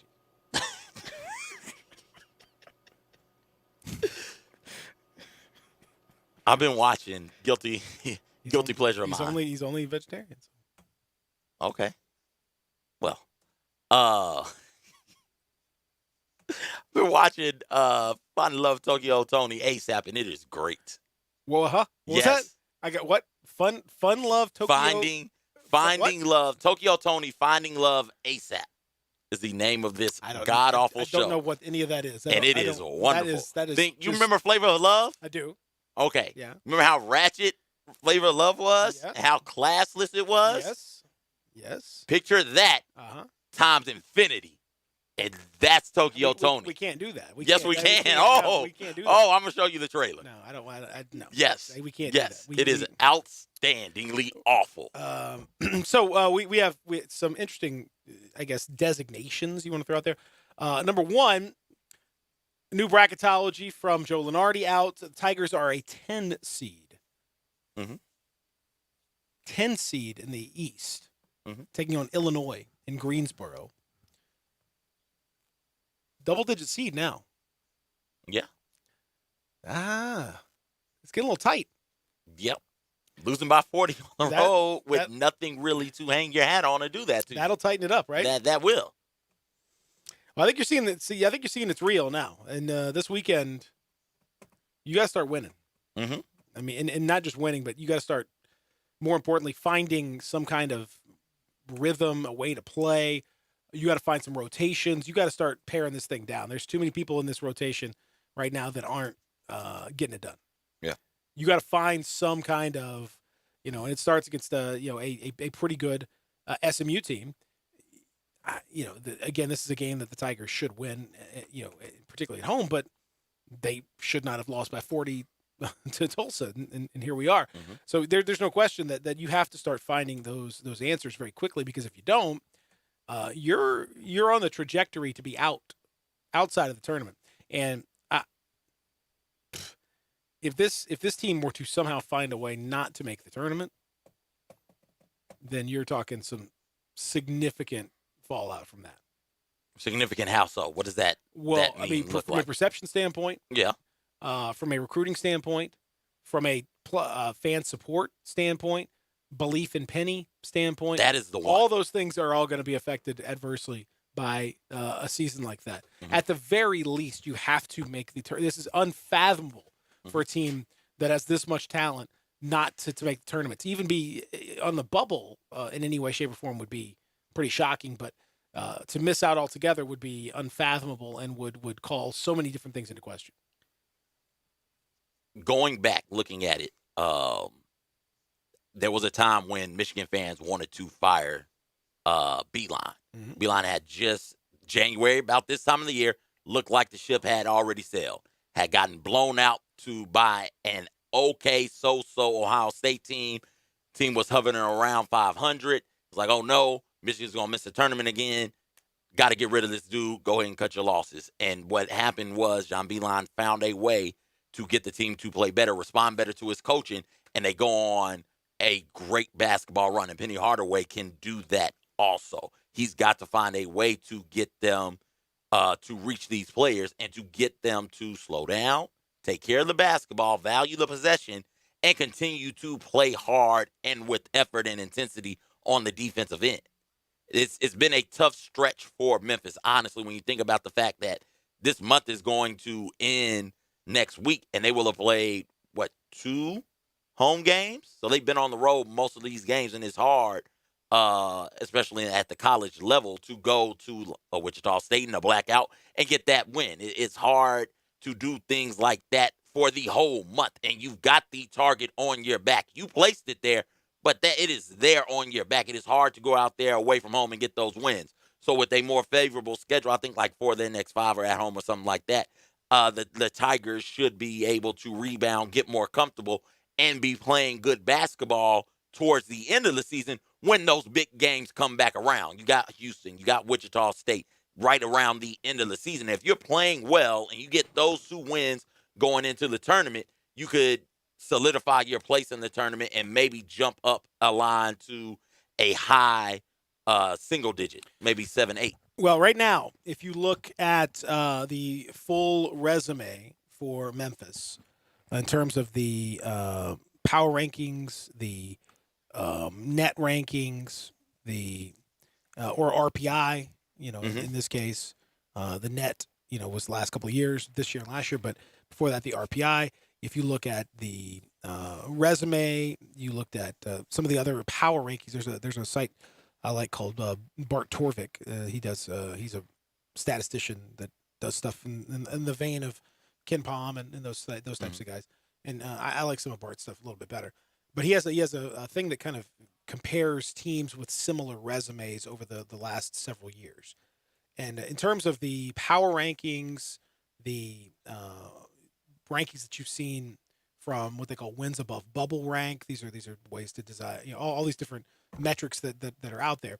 There's 5 or 6 different metrics that are put out there. From a resume standpoint, here's the teams that Memphis right now resembles most similar to BYU in 2012, an at-large 14 seed that lost in the round of 64. Tulsa team 10 years ago that did not make the tournament. Wichita State team 10 years ago that did not make the tournament. LaSalle in 2013 that had a Cinderella run to the Sweet 16. Florida State, a double-digit team that had a run to the Sweet 16. UCLA from 2015, who had a double-digit run to the Sweet 16. South Alabama, USC from 2017, South Alabama from 2008, Mississippi State from 2010, Boise State from 4 years ago that ended up as a first 4 team. So what you're seeing is of the group, the 10 most common ones, on average, the seeding would be 11.5 so somewhere between 11 and a 12 seed, if you make the tournament, but 30% of those teams did not make the tournament at all, and one of them was a first four team. Mm-hmm. That's not a strong group in terms of a direct comparison based on their resumes. That's not strong at all, actually. So that now the good news is that you've got a month and a half to work on that. Mm-hmm. But right now, you're trending in the wrong direction, and you should not be in the classification as LaSalle and Wichita States. There are these teams that are double-digit seeds. That's not the kind of company you want to be in if you have any kind of confidence of making a run. Yeah, but and it could always be worse. That Houston could be the next game, or another matchup with Wichita State could be here in the next 2 or 3 games before you get everything figured out. As long as they get this ship righted, they'll be fine, and I have to believe that they can find a way to get this ship righted. Although second-year coach and first-year players, first time facing real adversity, I would believe, especially at this level. It is the first time they faced this type of adversity at this level. There are reasons I can see why some would doubt that they'd be able to get this thing turned around. But I have to believe that the Tulsa game was just a blip on the radar, was just a young team that for whatever reason, be it because it was on the road, be it because they were underestimating an opponent, what have you, didn't have it defensively, didn't have the effort plays, the toughness categories, as Penny Hardaway said, didn't make those type of plays. I have to believe that now after seeing it, after losing that way, they have pride about themselves, because you can't be dripping with the sauce. You can't have that type of swag and not have pride about yourself. And you look at that loss and say, we can't do this again. We've got to play differently. We've got to play better as an individual player. So I think they get this thing turned around and they move out of the company of those double-digit first four in people who or teams that miss the tournament entirely. We'll see. Another example of the problematic nature of college basketball. I'll give that to you when we come back on the other side. Sports 56 Mornings. Peter and CJ, Sports 56, 96.1, 87.7. Listen online anywhere, anytime at sports56whbq.com. Upon official review, the ruling on the field stands. First down. We deliver jerseys, funny foam fingers, and everything you need to get ready for the game. But what you really get when FedEx knocks on your door is so much more. FedEx Delivery. Game day spirit. What we deliver by delivering. Mid-South Power Distributors is your source for all things diesel. Their newly renovated drive-in repair shop is open to the public. Whether it'll be your everyday driver, farm equipment, fleet vehicle, or heavy-duty truck, their ASE-certified technicians will get you back on the road. The on-site dyno is ready to run all the necessary diagnostic testing. From preventative maintenance to complete overhauls, Mid-South Power can handle it all. Stop in today at 3288 Mill Branch Road or call 901-396-0710 and online at mid-southpower.com. Tiger Hoops fans have something extra to look forward to this coming March. Not only is it tournament time, but it's the opening of the Tiger Hoops exhibit at the Pink Palace Museum. After Finch's two-pointer, Ronnie Robinson sank the shot that once again brought the two teams into a tie. Come to the Pink Palace Museum this March and experience 100-plus years of Tiger men's and women's basketball, from their beginnings as the West Tennessee State Normal School to the present. The Tigers are very much alive. Don't miss the Tiger Hoops exhibit at the Pink Palace Museum, opening March 7th. Upgrade your commute at Acura of Memphis. Seize the thrill and test drive one of our award-winning models, each packed with cutting-edge technology, luxurious amenities, and a driving experience that's sure to awaken your inner self. Driving shouldn't be a chore, it should be an adventure. Advance your drive today, shop our aggressive lease and finance options now. Luxury is waiting at Acura of Memphis, or shop online 24/7. Visit AcuraofMemphis.com.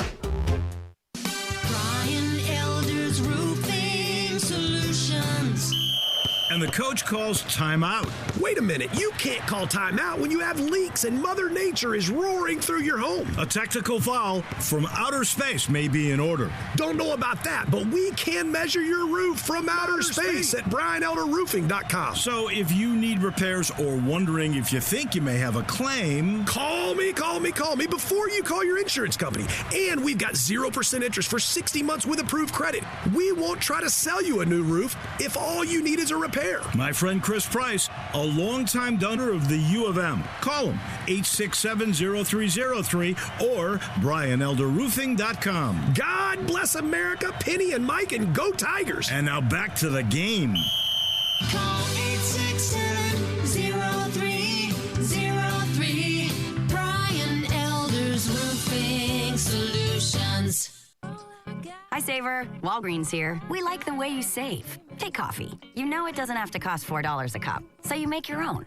And copays on Medicare Part D. You save up to $5 and get 100 balanced rewards points on each prescription when Walgreens is your preferred pharmacy. Save smartly on Med D. Walgreens. Trusted since 1901. Copay savings on Tier 1 generic drugs available through select plans that include Walgreens as a preferred pharmacy. Points cannot be earned in Arkansas, New Jersey, or New York. Complete details at walgreens.com/balance. Welcome back to Sports 56 Mornings with Peter Edmiston and CJ Hurt. This hour is brought to you by East Memphis Ace Hardware at Quincy White Station. Here once again are Peter and CJ.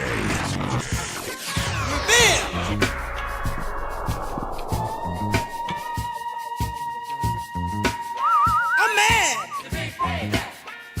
About to get back. This is like some get back. dripping with funk. You talk about the Tigers wanting all the smoke. This is all the funk. All the funk smoke? All the funk smoke. Gotta be careful. Say these words. Gotta be careful. Make sure you got plenty of moisture in your mouth when you're talking like this. Peter and CJ with you here as we continue hour number 3 on the way. Kari Thompson's going to join us.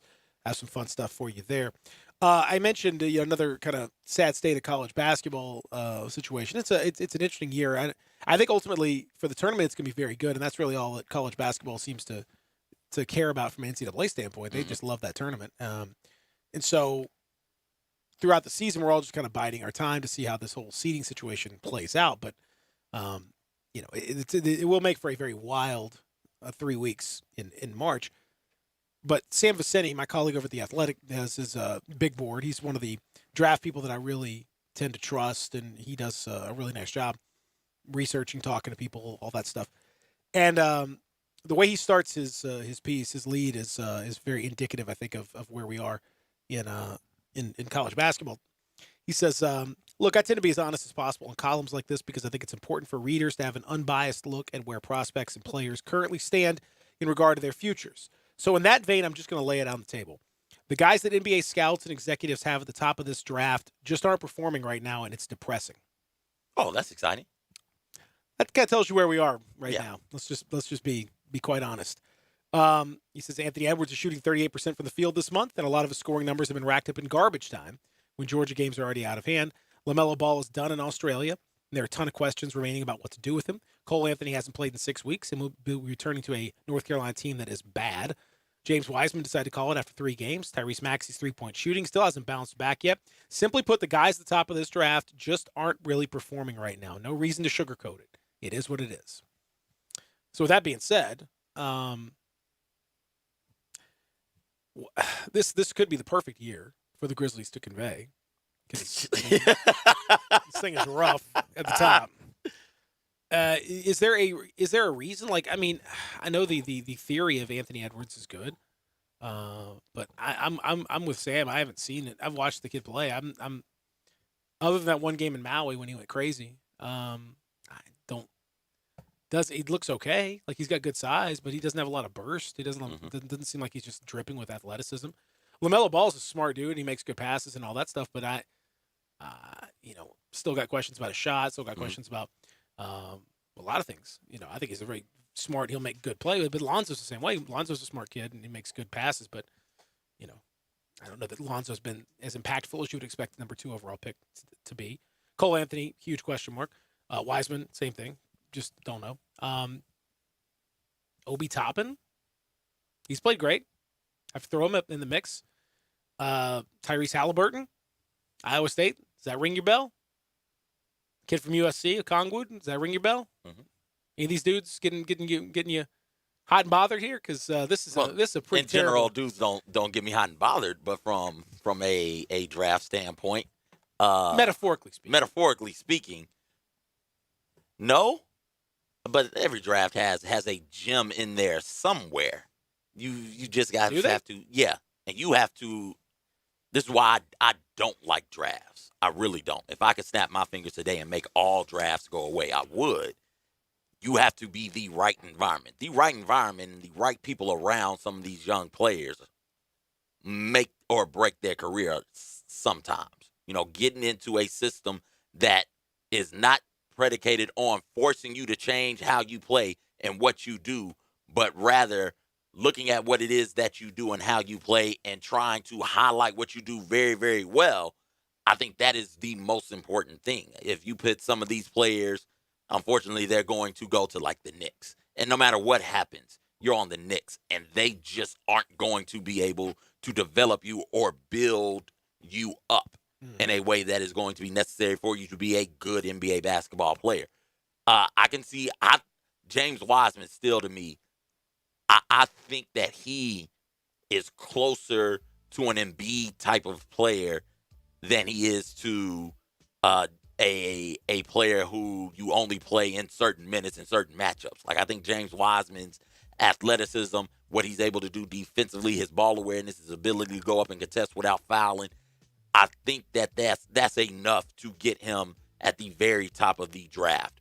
Also, I know that you want a big who can stretch the floor and shoot. You can work with him on that. He's shown an ability to, I think, improve on that shot. And if you get the right coaches around him in the right system, I think that he can become a force in the NBA at the next level.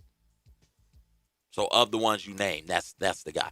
All of the other dudes I got for you are like mid-late second rounders. Mid is the word for this draft. Just all the way around. I know people who like a good mid. Yeah. I don't know that you like if you're drafting top 5. but okay. So quick question for you.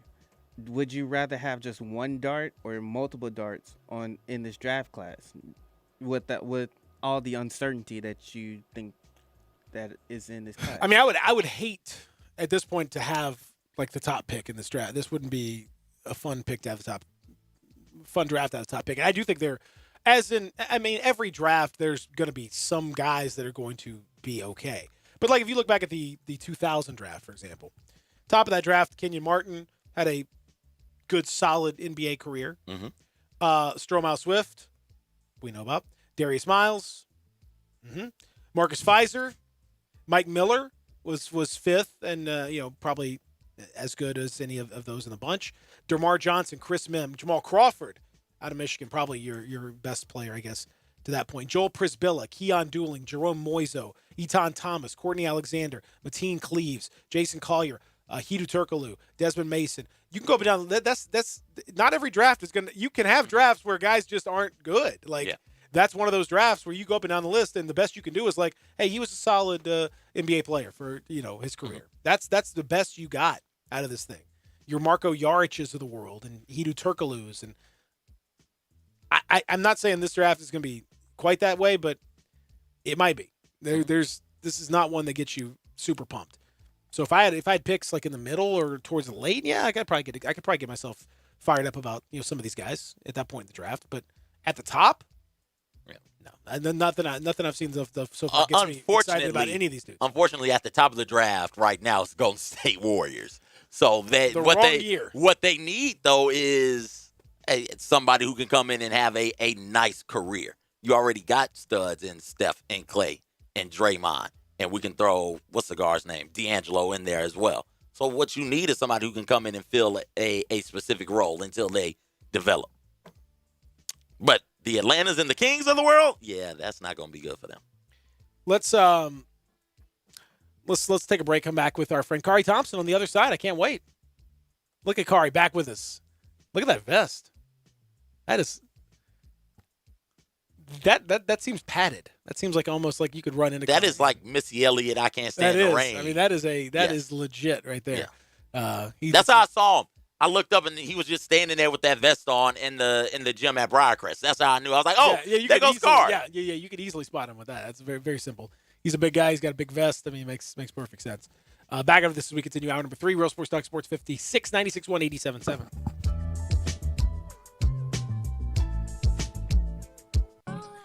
Hi, Saver. Walgreens here. We like the way you save. Take coffee. You know it doesn't have to cost $4 a cup, so you make your own. And co-pays on Medicare Part D. You save up to $5 and get 100 balance rewards points on each prescription when Walgreens is your preferred pharmacy. Save smartly on Med D. Walgreens. Trusted since 1901. Copay savings on Tier 1 generic drugs available through select plans that include Walgreens as a preferred pharmacy. Points cannot be earned in Arkansas, New Jersey, or New York. Complete details at walgreens.com/balance.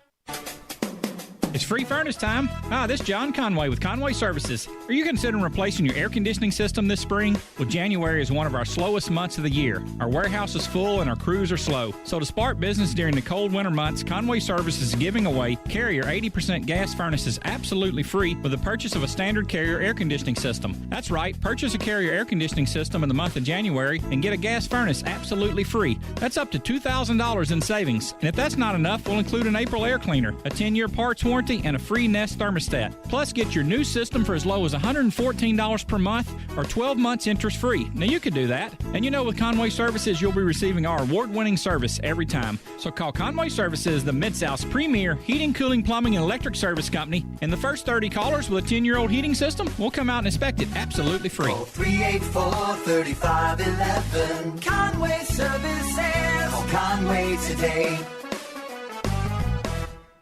If you need glass replaced, there's only one name you need to know. Ben Swinger Glass, the largest full-service glass company in the U.S. They've been an industry leader for over 125 years. For all your residential, commercial, or auto glass needs, Ben Swinger Glass is the name you need to know. 24-hour emergency service for all commercial customers, plus a nationwide warranty on all professionally installed glass. Visit Ben Swinger Glass in Midtown, located at 340 South Hollywood, across from the Liberty Bowl.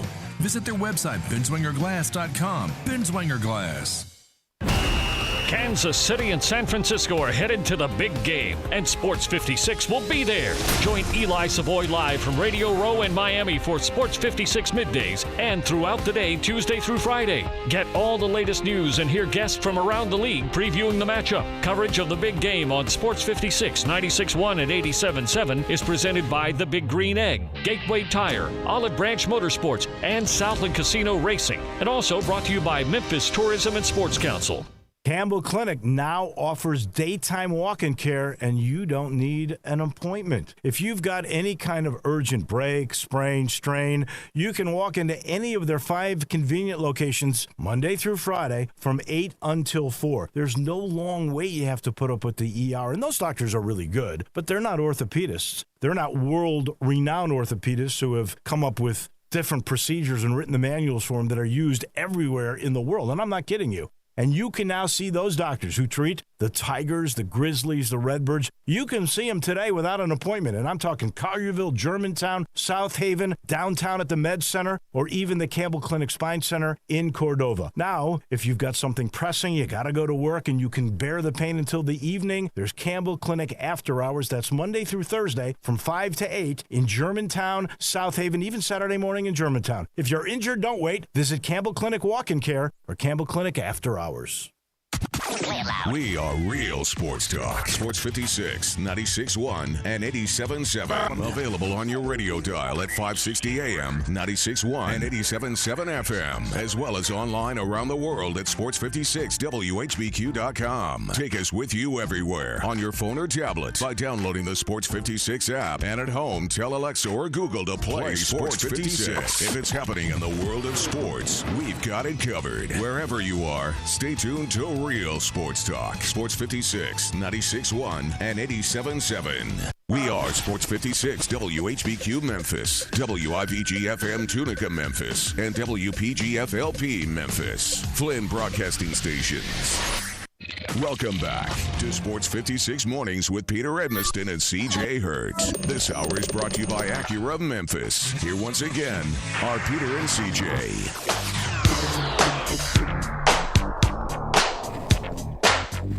There we go. There we go.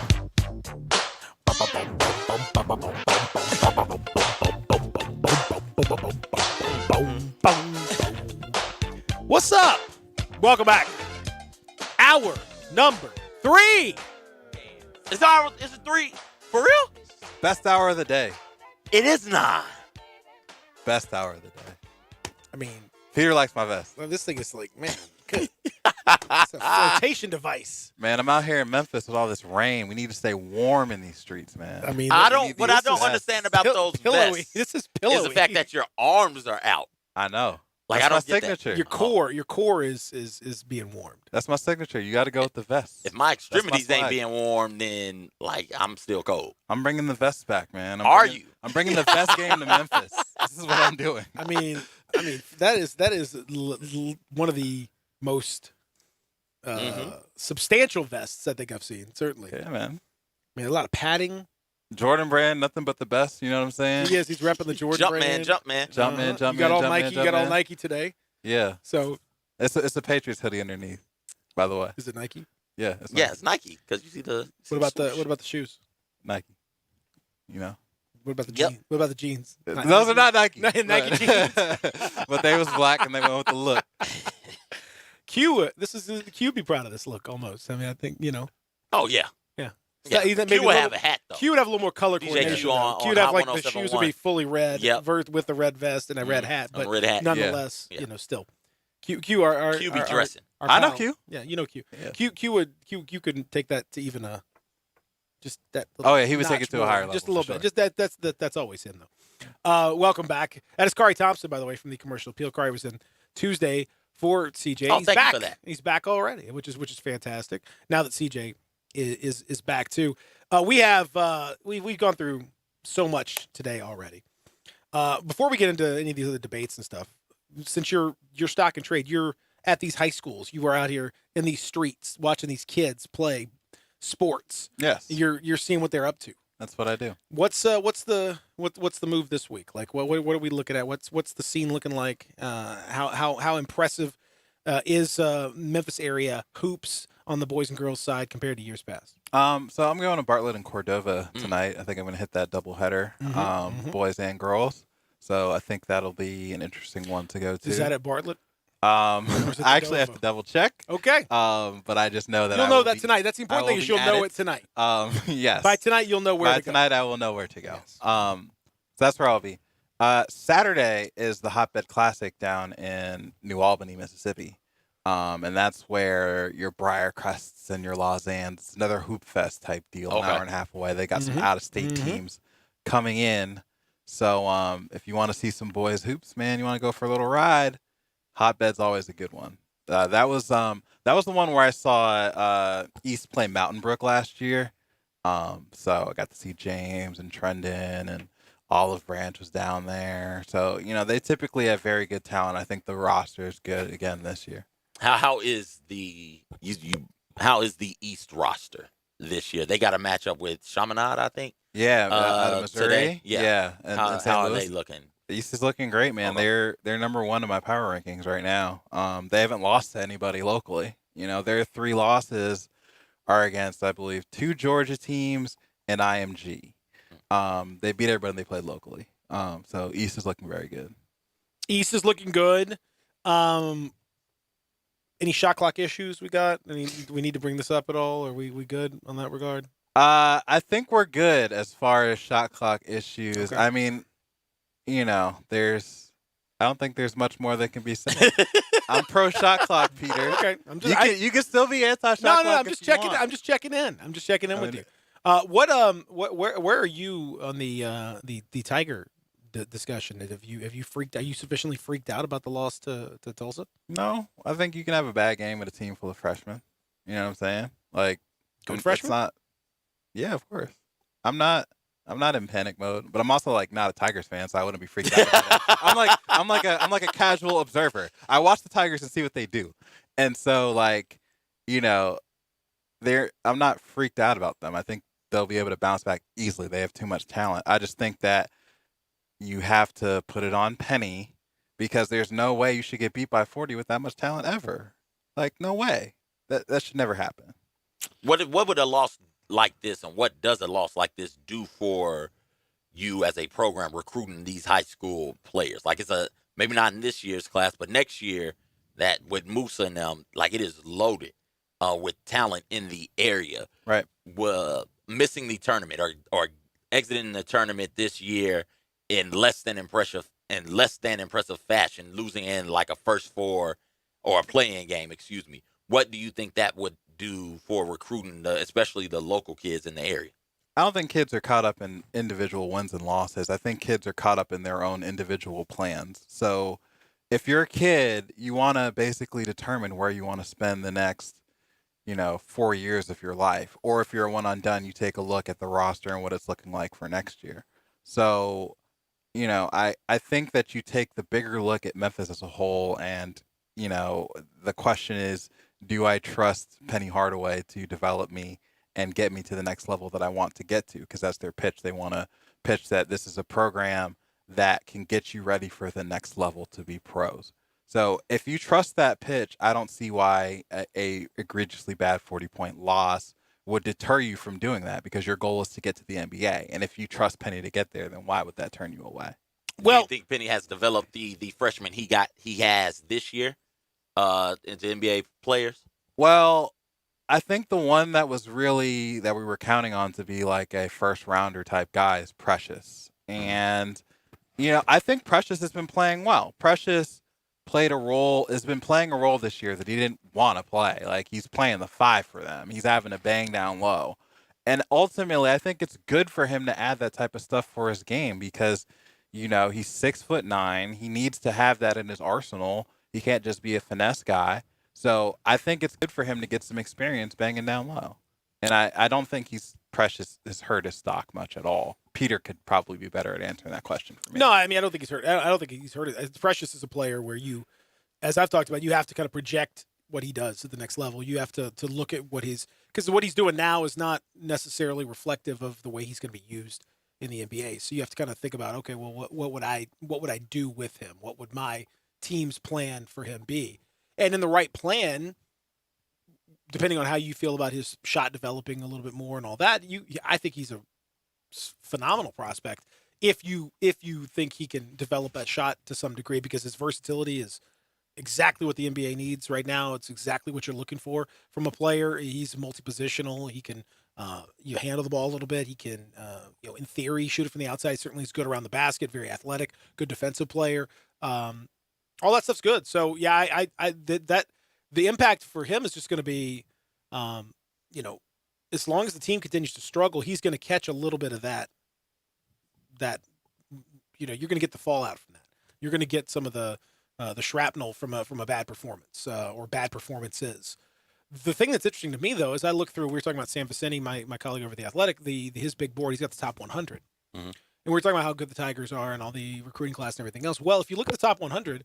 You have James Wiseman 4th right now in his top 100. Precious Achiuwa 16th. No other Tigers make an appearance in the top 100. So that would be first round, second round, third round, and then into a fourth round. None of them, no other Tigers are there. I mean, the only one Lester, but you thought Lester might boogie. There were people talking about Damian Ball, these other things. The only one I was really surprised that would be a snub in my eyes would be DJ Jeffries.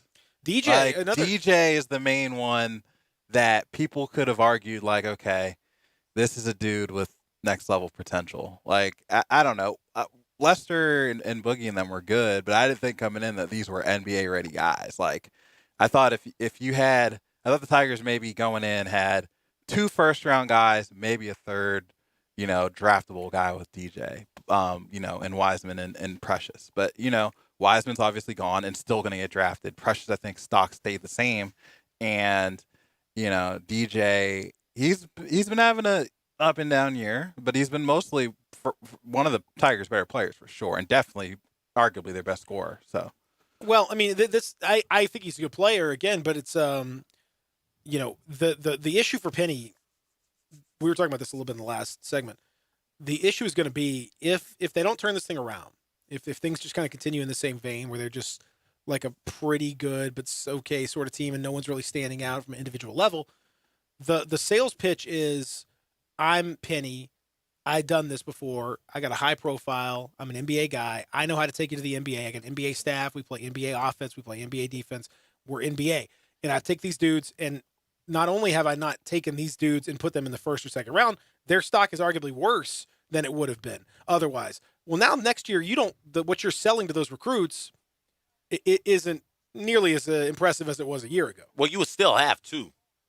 In Precious and James, that would be lottery picks, right? But I'm saying, but those guys would have been lottery picks in all likelihood with whoever. Yeah. The pitch is, hey, and by the way, one guy, decided to just amscray for the season, and the other guy, we may not even. Who knows what we're going to do in the tournament? Like for Penny, the tournament, what are we going to do in the tournament? Like either the pitch has got to be, we're going to develop you, irrespective of what happens, or hopefully we're going to make the tournament and make a run, and we're going to have a chance to win in your 1 year in college. Well, right now, 0 for 2 at this point. For Penny's pro pitch to work, he would need to start doing what Cal was doing at Kentucky and put 4 and 5 guys in the first round. Okay.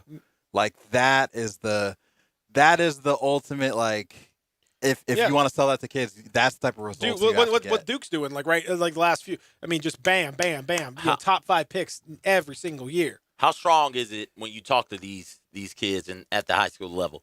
How strong is that desire to play for Memphis? Like, because that's always been a thing here, where Memphis high school players want to play for the hometown college team. Are you picking up on any of that? It depends who you ask. Okay. There's some kids that are all about it. Memphis versus everybody. Yeah. There are some kids that want to get away and get out of the city. There are some kids that are just looking for the best opportunity and best fit for them. But so it's not overwhelming. I wouldn't say so. Well, the other thing is there's a lot of really good kids that Memphis isn't really looking at here. You know what I'm saying? Like Memphis is kind of focused on getting the 5-star. They're more after the Jalen Greens and the Greg Browns now than they were before.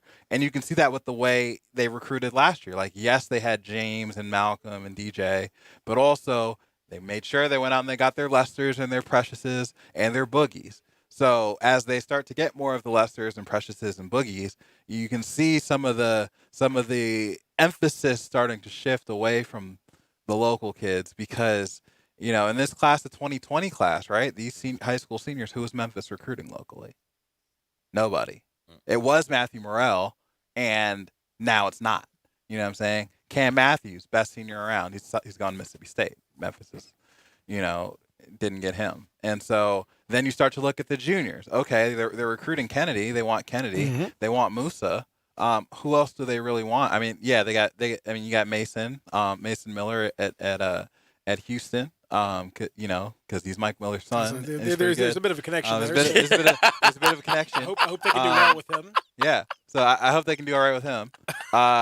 So those they seem like they've zeroed in on a few kids that they're like, these are the kids we want to go get because they have this priority of recruiting nationally now. So that's why it's interesting when you see, the Greg Browns of the world pull up at Briarcrest for the Hoop Fest. Mm-hmm. You know what I'm saying, on an official visit, because you got to keep into account that those are the types of kids they're targeting now. Well, I mean, it's just like I was looking back at to echo the thoughts about putting people in the draft since Calipari arrived at Kentucky. So since 2010 draft would be his first draft through. How many first round picks has Kentucky had? 2010. Since 2010, so that would be the last decade. 27. Yeah, I'd say about 30. 30 is exactly right. Oh, I'm good. Don't pat yourself on the back too much. 30 right first round picks, and then another 10 or so second round picks on top. That's you're averaging 3 per year. Mm-hmm. That's what that type of style requires. You need that. I mean, if you look at the entire American Conference since Cal left, you're talking about 1, 2, 3, 4, 5, 6, 7, 8, 9 first round picks in the entire conference since he left. So Cal is averaging 3 per year, right? Yes. Is it fair to say that this was an abnormally good year for recruiting for Memphis, bringing in the number 1 recruiting class in the country? I mean, yeah, historically, yes, absolutely. Okay. So on an abnormally good year where you bring in the number 1 recruiting class in the country, you're looking at 2 first round picks. Mm-hmm. So for sure you'd have to, and you'd have to put, and again, I would say you'd have to kind of put a little bit of an asterisk beside Wiseman just because of the situation being what it is. But certainly he's going to. I'm counting him though. Yeah. He's a Tiger. You have to counting count him. him. You have to count him. I mean, if he's anything, he's a Tiger. So he's 2. So he counts as 2. Him and Precious. So you got to step the development up if you want this pitch to work.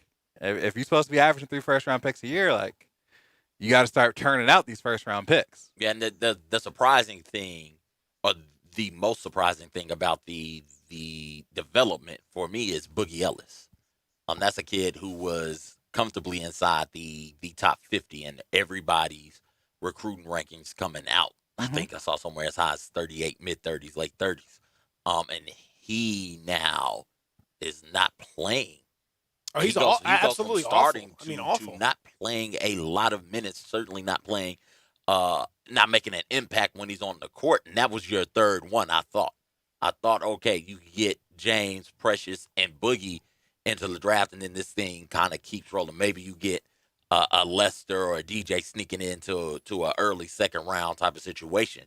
But y'all are right. If he's not getting that with these types of players, it's that pitch is going to fall on deaf ears when he goes out there and hits the recruiting trail. I was just wondering though if the desire to play for Memphis was so overwhelming now that players locally, he could still be able to, have his pick of the litter. I think it would be if you wanted the kids. Yeah. But, the priority is to get the best kids available. Now, that's very clear. So, if he was targeting a bunch of Memphis kids, sure, I'm sure a lot of Memphis kids would love to play for Memphis. But the reality is there's none in this senior class that they want. And there's probably 1 or 2 in next year's class that they want. So it comes down to a matter of priorities. Are you prioritizing the local connection, or are you trying to get the Boogies? Are you trying to get the Lesters? Are you trying to get the Precious? Are you trying to get the Jalen Browns and Greg Browns and Jalen Greens? So that's the question that you have to answer with recruiting. Well, I mean, at that point, if Jalen Green is considering, I know there was some discussion about maybe he would do international, but he's kind of ruled that out, right? If you start to see some pushback on guys like that, that becomes problematic, right? I mean, these recruiting is a weird thing where I remember going back and reading the book that I think Bruce Feldman wrote about Ed Orgeron back almost 15, 20 years ago. And his philosophy on recruiting was you got to get some big ones to get the dominoes to fall. Right? Which is why getting James was so big last year. And then James was a good example of that. James Wiseman, all of a sudden, now everyone says, okay, well, I can play with this dude. This dude's pretty awesome. And he's so that's where I think Penny recruiting is so fickle, and it can change pretty quickly. And if you're not the flavor of the month, the Tigers were definitely the flavor of the month. Last year it was Memphis. I don't know now. I don't know that that's going to be the case. I'm not sure kids are hanging on every single game and every single result, but I also don't know that the momentum is going in Memphis's direction at this point. Yeah, no, I'd agree with that. I think you're making a very good point, Peter. Again, priorities. As a coach, you set sail and you point your ship in the direction that you want it to go. And, I'm just not sure if they've shown that the local kids are as big of a priority as it could be for this year and next year. Obviously, you have to take into account that last year was very locally heavy. You had East High represented with James and Malcolm. You had Olive Branch represented with DJ. You had Tennessee Prep represented with Baugh. So it was very locally heavy last year. And you got to keep in mind that they have, Jaden and they had Ryan Boyce on the roster. So they were very Memphis heavy last year, but Memphis also had a very good class. Now that the senior class is a little bit down this year, they're not as Memphis heavy. So, but that junior class is up, so I'm surprised they're not. And so they're going to try. Memphis They're going to heavy try. with They're that going to try to get some of those kids. They're going to try to get Musa. They're going to try to get Kennedy. Kennedy Lawson. No, Kennedy Chandler. Kennedy Chandler. I don't know if they have the relationship with the.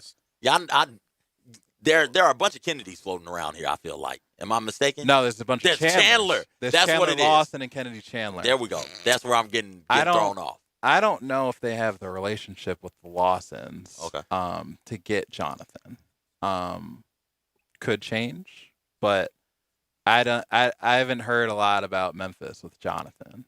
Okay. Alden Applewhite's one of the top ones at Houston. I don't think Memphis is really looking at him. I think he's more looking at the TCUs and the Texas A&Ms of the world. So that's where that's headed. I mean, those seem to be the top guys in the area for next year. It's an interesting dynamic, and there's a lot, not only for this year but next year, that hinges on what the Tigers do in the next couple months on the court, and then where recruiting takes you after that. We're going to continue to discuss that. We'll get into some other football related stuff too as we roll on. We'll take that break. Kari Thompson is in the house, as he is every Friday, from the Commercial Appeal. CJ's here. I'm here. Zach's not looking for love.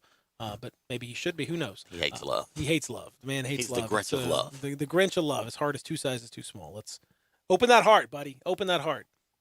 You never know what's going to happen. Maybe during the break. Who knows? Call in. 360-8255.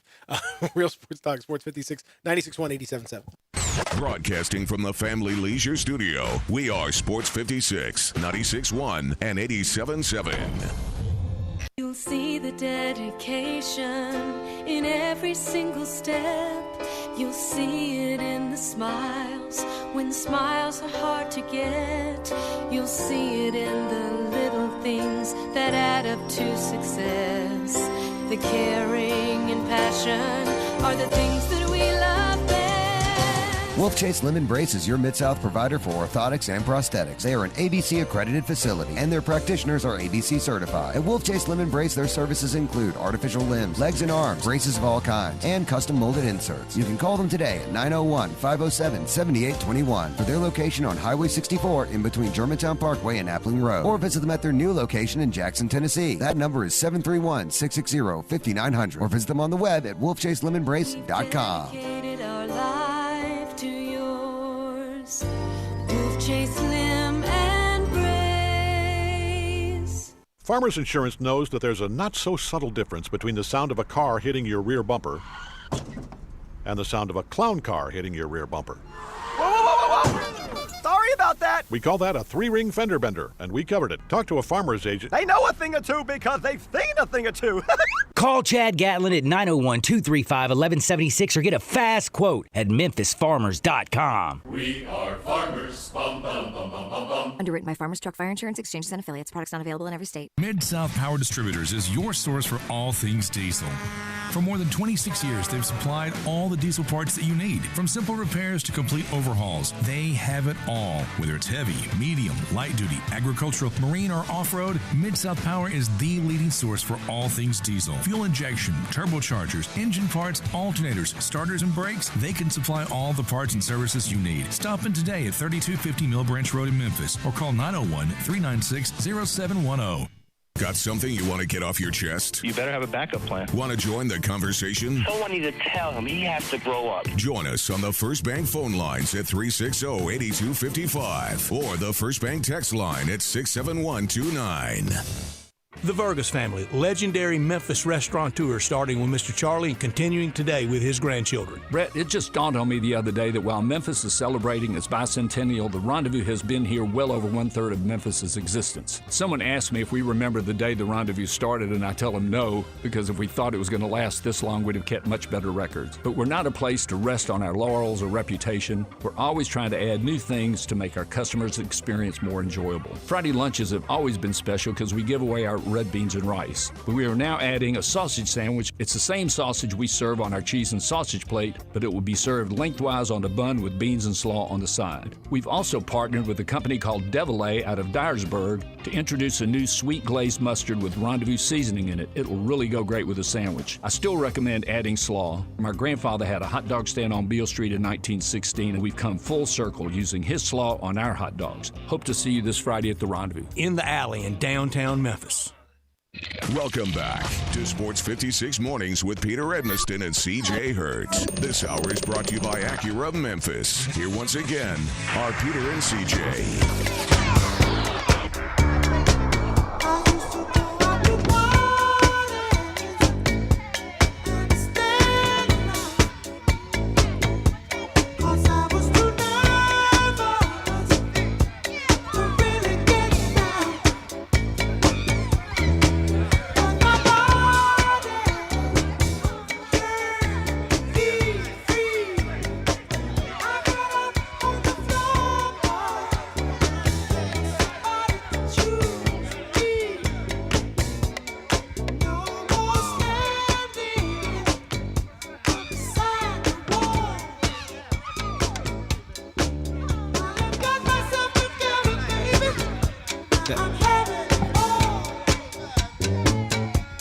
Welcome back as we continue here.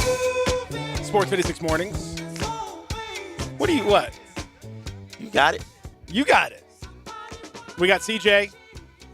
That's CJ right there. Yep. I'm hey, Peter. Everybody. Oh, You interrupted me. There you go. Sorry hey, about that. Everybody. No, go ahead. You're good. No, Hey, no, this. Oh, sorry. Stop it. Hey. Oh, I was close. I'm just done. I'm done. Hey, everybody. There, I did it. Oh, what about Kari? What's your catchphrase? Kari Thompson is with us as well. I'm just saying. You gotta, we know that. Oh, that's right. That's right. I'm just saying. You haven't hit us with it. I'm just saying in a little bit.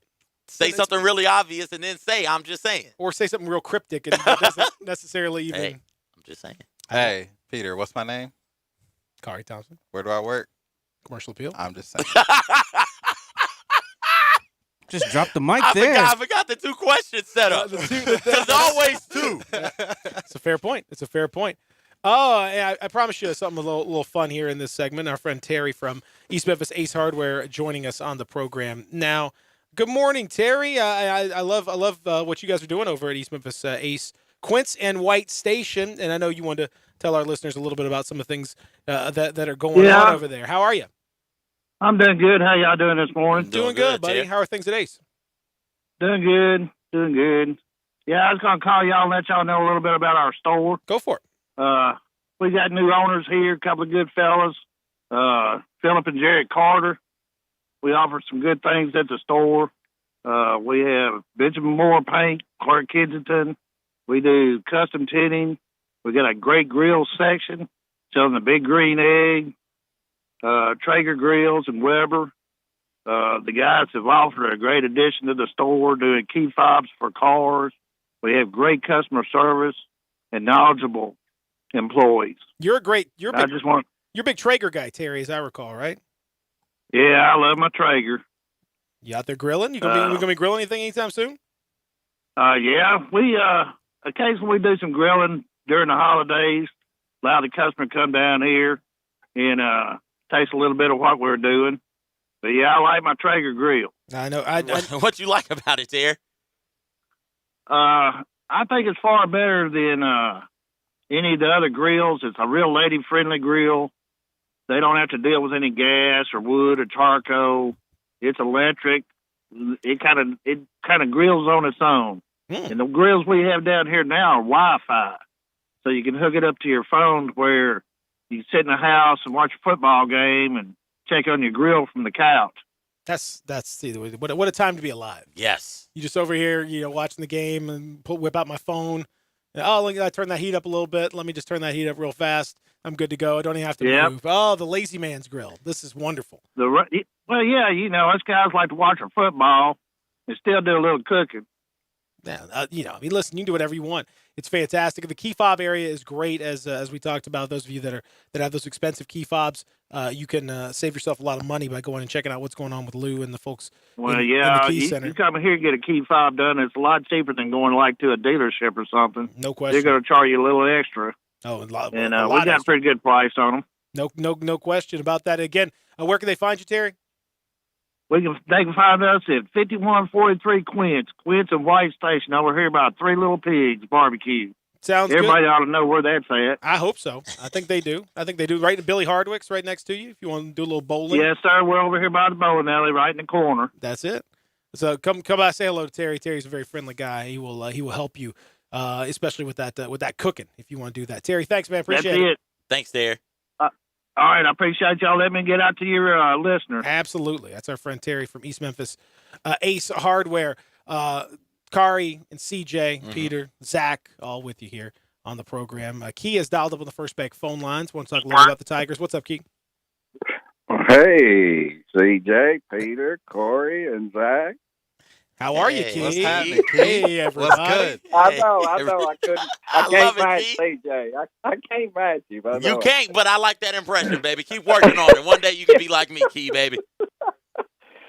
All right, so I want to talk Tigers. All right, so I'm telling you, with all the famous point guards and guards, period, that Memphis has had, it's the 1 and 2 that are killing us. It's number 1 and 2, and I don't know who you put there. I mean, as my granddad used to say, you can't make a silk purse out of a sow's ear. I mean, I don't know who you put at 1 and 2, but that's what's killing us. I think we're strong at 3, 4, and 5, but I just don't know who you put at 1 or 2. I don't either. If you can't get anything out of Boogie Ellis, and it seems as though evidence indicates that you can't right now, and you can't get a whole lot out of Damian Ball, you thought a little bit more of. I mean, you're pretty limited when you have Harris and Alex Lomax in there. They're the best that you've got right now, but there's only so much that they can do with their size.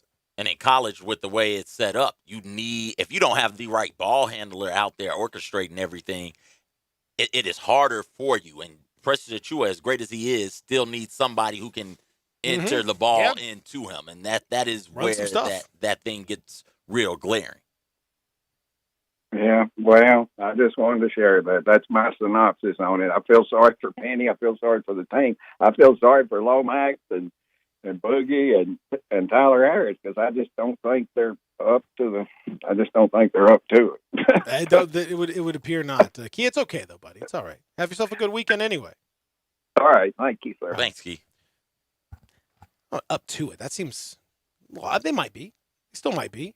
I don't know. It's just I don't feel sorry for the Tigers. I mean, here we go, baby. No, I mean they're 14-4. Like, what's there to feel sorry about? They lost one game. They lost by 40. Okay, I respect. Like, that's a bad loss. They shouldn't lose like that. That's a terrible loss. It's an awful, very good, no good, bad loss. But like, it's one. Like, yo, they're 14-4. They weren't supposed to. But they weren't. Woe is me. The Tigers are so bad. They weren't supposed to be this though. Like we talked about it yesterday. They weren't supposed to lose like that for sure. No, they weren't supposed to lose at all in conference play. You have players saying we're going to breeze through this thing. Fans are eating that up and believing that. So when you have the 40-point loss coupled with the back-to-back losses to Georgia and Wichita State, now it is, we thought we were getting a super team. People were mentioning Chris Webber, Jalen Rose, Juwan Howard, Fab Five. Jimmy King, Ray Jackson, Fab Five. Like, that's what they were mentioning when this recruiting class was signed. CJ, you're talking to a dude who just binged the last 3 episodes of The Harder Way, okay? I just got all caught up on how they were supposed to have James, and they don't have James. What is The Harder Way? How's that going, by the way? I haven't watched any of the episodes. So. It is actually, I mean, I'm sure I would like it more if I didn't live in Memphis and didn't already know the storyline. But it's actually good and entertaining. I think my complaint about it is that it's short. I want something I can sit down and post up with a meal and watch, but it's 15 minutes long. So it's like a YouTube clip basically. It's like a glorified YouTube clip, but it's very good and entertaining. But I mean, the last few episodes, we're basically going through the Wiseman stuff, what happened at Oregon, how that became such a big story, what happened in the aftermath of that.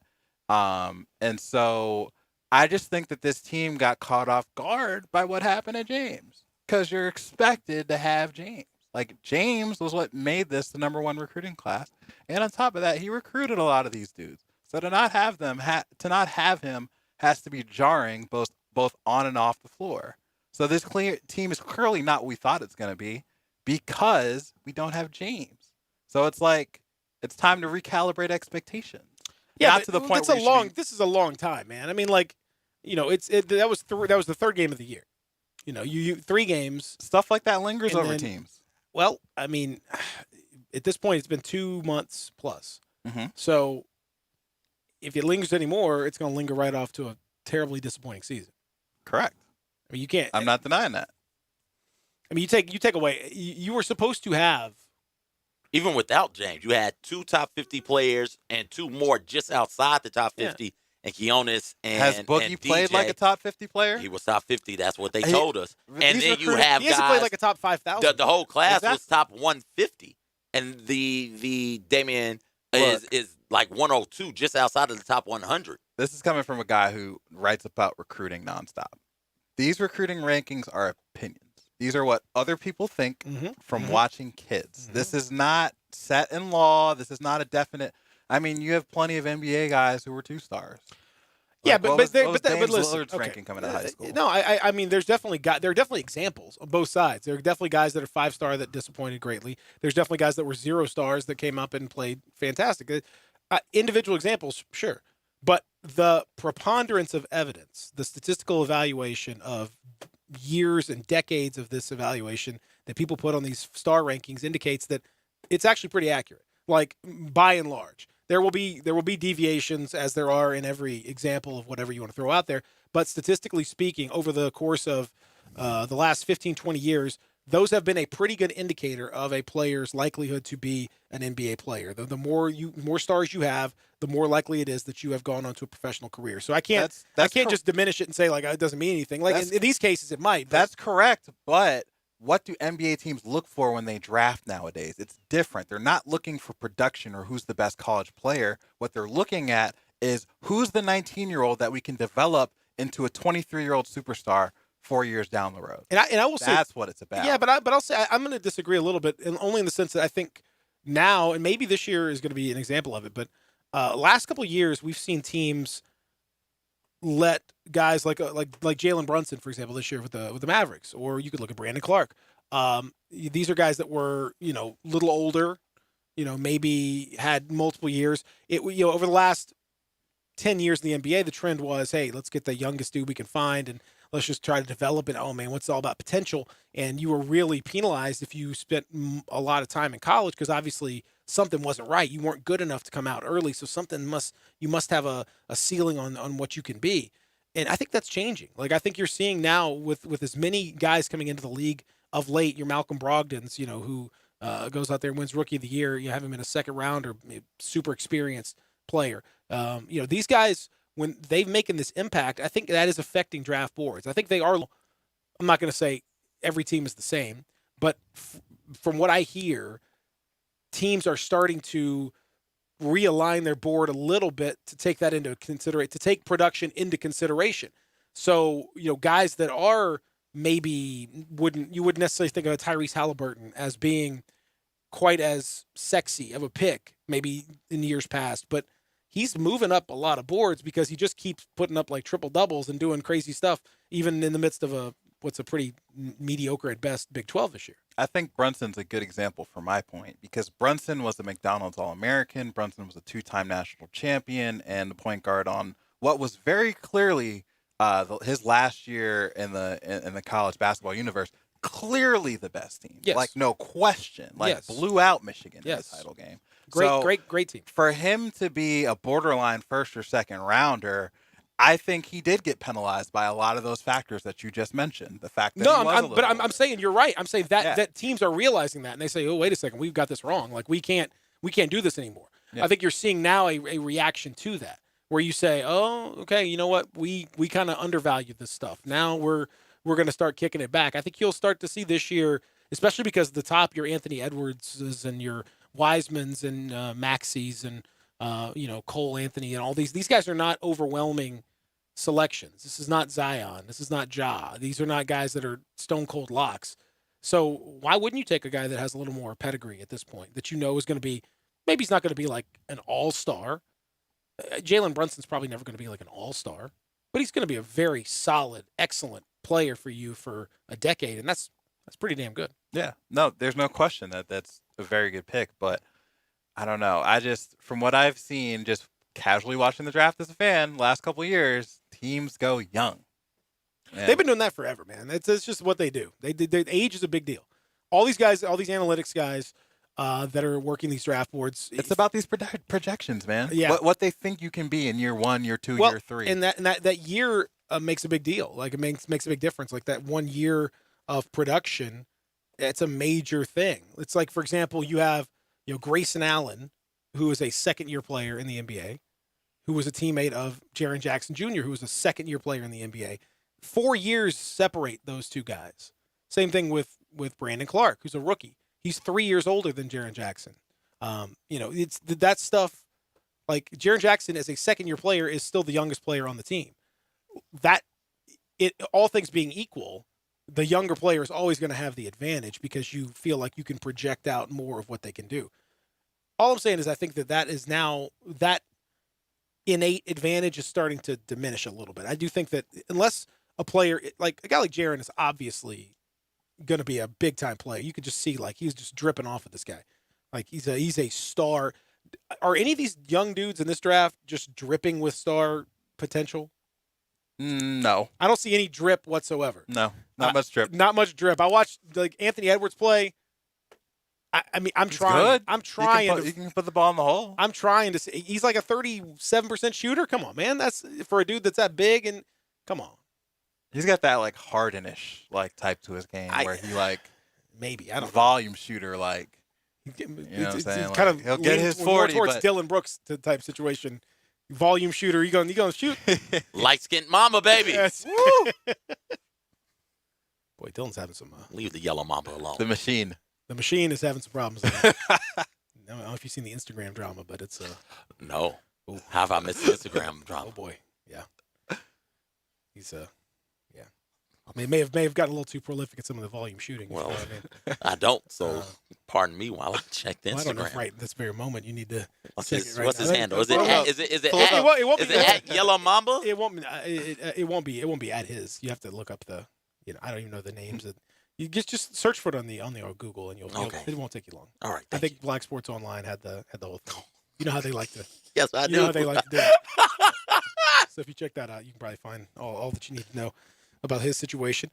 We'll come back and we'll hopefully get CJ an update on what's happening with him, among many other things. Our thanks again to Terry over at East Memphis Ace Hardware for joining us. This hour of the program brought to you by our friends at Acura of Memphis. Find out more online at AcuraMemphis.com. 385 in Ridgeway is where you'll find them. And on a kind of a misty sort of day like this, it's a good day to go and see for yourself how it's so much fun to ride around in one of those Acuras. Get those seat warmers. Get all the great extra amenities that you've got. Ride around in luxury. Don't ride around in just kind of, it's okay. It's an okay car. It's all right. It's fine. Don't do that. No, you want more. You want much more. And you can get more. You don't have to pay a whole lot more either. That's what's a beautiful thing over at Acura of Memphis. Find out more online, AcuraMemphis.com. Go see them 385 and Ridgeway. They are Acura of Memphis. Back of this as we continue here on Sports 56 Mornings. Peter, CJ, Kari, Zach, Real Sports Talk, Sports 56, 96.1, 87.7. Spend your lunch with Greg Gaston and Eli Savoy on Sports 56 Middays, delivered by FedEx. Weekdays from 10 to 1 on Sports 56, 96.1 and 87.7. You already know you can listen to Sports 56, 96.1 and 87.7 anywhere with the Sports 56 app or at sports56whbq.com. But you can also keep up to date with everything going on by keeping up with Sports 56 on social media. Be sure to follow us on Twitter, Facebook, Instagram, YouTube, and Twitch for information on breaking news, chances to win prizes, and video of all the shows. Don't miss out on anything that's going on. Stay in touch with Sports 56, 96.1 and 87.7 on social media. Do you know one of the best things you can do for your employees or family's health? Provide Arctic Clear bottled water. Arctic Clear bottled water is your locally owned and operated bottled water provider. Arctic Clear is 100% natural spring water with free delivery and setup, dependable service, and no long-term contracts. What an easy choice. Call Jeff Manus today, 901-382-2363, or visit arctic-clear.com. Arctic Clear bottled water. Call now, 382-2363. That's 382-2363. At Jason's Deli, you can stuff yourself full of great deli food that's healthy, fresh, and best of all, it's not expensive. Jason's Deli is all about choice. Whether you're looking for a gluten-free menu, vegetarian sandwiches, healthy kids' meals, or if you'd like to invent your sandwich via the build-your-own selections, Jason's Deli has you covered. And they only use fresh, wholesome ingredients. Choose from the club and specialty sandwiches, paninis, wraps, soups, salads, pastas, and much more. I love the cleanliness in the restaurant, the hospitality, and of course the cost. They have a huge salad bar and great soups, including Southwest chicken chili, fire roasted tortilla, organic vegetable, tomato basil, and many, many more. And if you're planning an event, their catering department is fantastic and can handle any size party. Go check out Jason's Deli's 4 locations. On Ridgeway in the Park Place Center, that's my favorite, on Germantown Parkway in Cordova, at Poplar and Highland, and on Goodman Road in Olive Branch. Help us make room for our incoming inventory at Family Leisure. Save thousands on all floor model spas. Floor model play gyms up to 50% off. Patio furniture 10 to 50% off. Don't wait until May to purchase your swimming pool. Buy now and get scheduled for the spring installation. Additional discounts on all swimming pools, grills, fire pits, outdoor kitchens. Get to I-40 and Whidden Road. There's always something good at Family Leisure. Hi, I'm Troy Fiveash, owner of Fiveash Roofing. Can anyone explain to me why anyone would care how I measure your roof? We have all heard about measuring your roof from outer space. Well, to be honest, there are aerial pictures that are taken every 4 years that can be used to measure a building, but it's not from outer space. Besides, no one, and I mean no one, can tell you what's wrong with your roof or even if you need one by using pictures that might be 4 years old.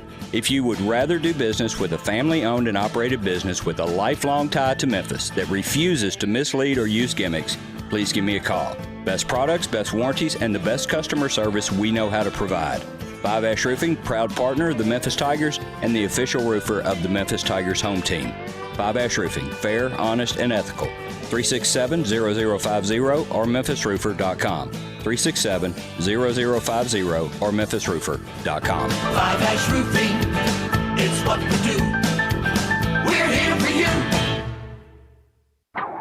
Hi, folks. Good news from the Sunrise Sheriff. The Sunrise Chevy Ranch is 12 years old, so fire up the old jalopy and get on down here because there's a saving shindig going on at sunrisememphis.com. Acres of new Chevys, huge discounts, 0% financing, and savings up to $13,000. Bad credit, it's okay. At Sunrise, we've got a financing plan for everybody. Need body work? Bring it to Sunrise. The Sunrise Sheriff has put an end to high prices, and the word's out. Chevys cost less at Sunrise. 385 in Houston, Levy, and Collierville. Specializing in cars and trucks under $10,000. Find new roads.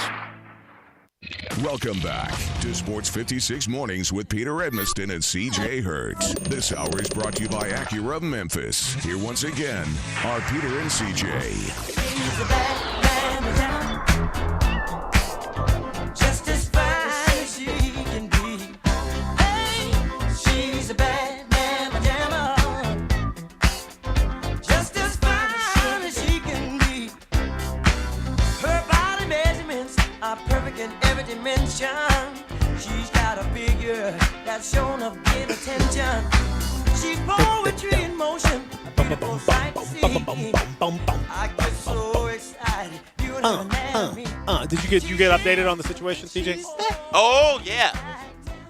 I thought that was something that had been happened, and then you guys piqued me to look at some of the words underneath the actual picture. It's like, okay, all right. Well, I'm glad I got out of the game without one of those.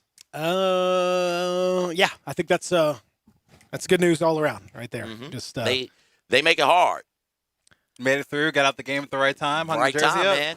Hang it hung up. the jersey up. I'm Still eligible nothing, for the Hall of Fame? Nothing. No, I'm not a Hall of Fame. No, that's not me. That's not me. What were you? I was just a role player. Just man. a role player? Just to play Okay. my role. Okay. You can call me at 10:30 at night, and I'll be over there. Okay. Like that was my role. Okay. I'm just a role player.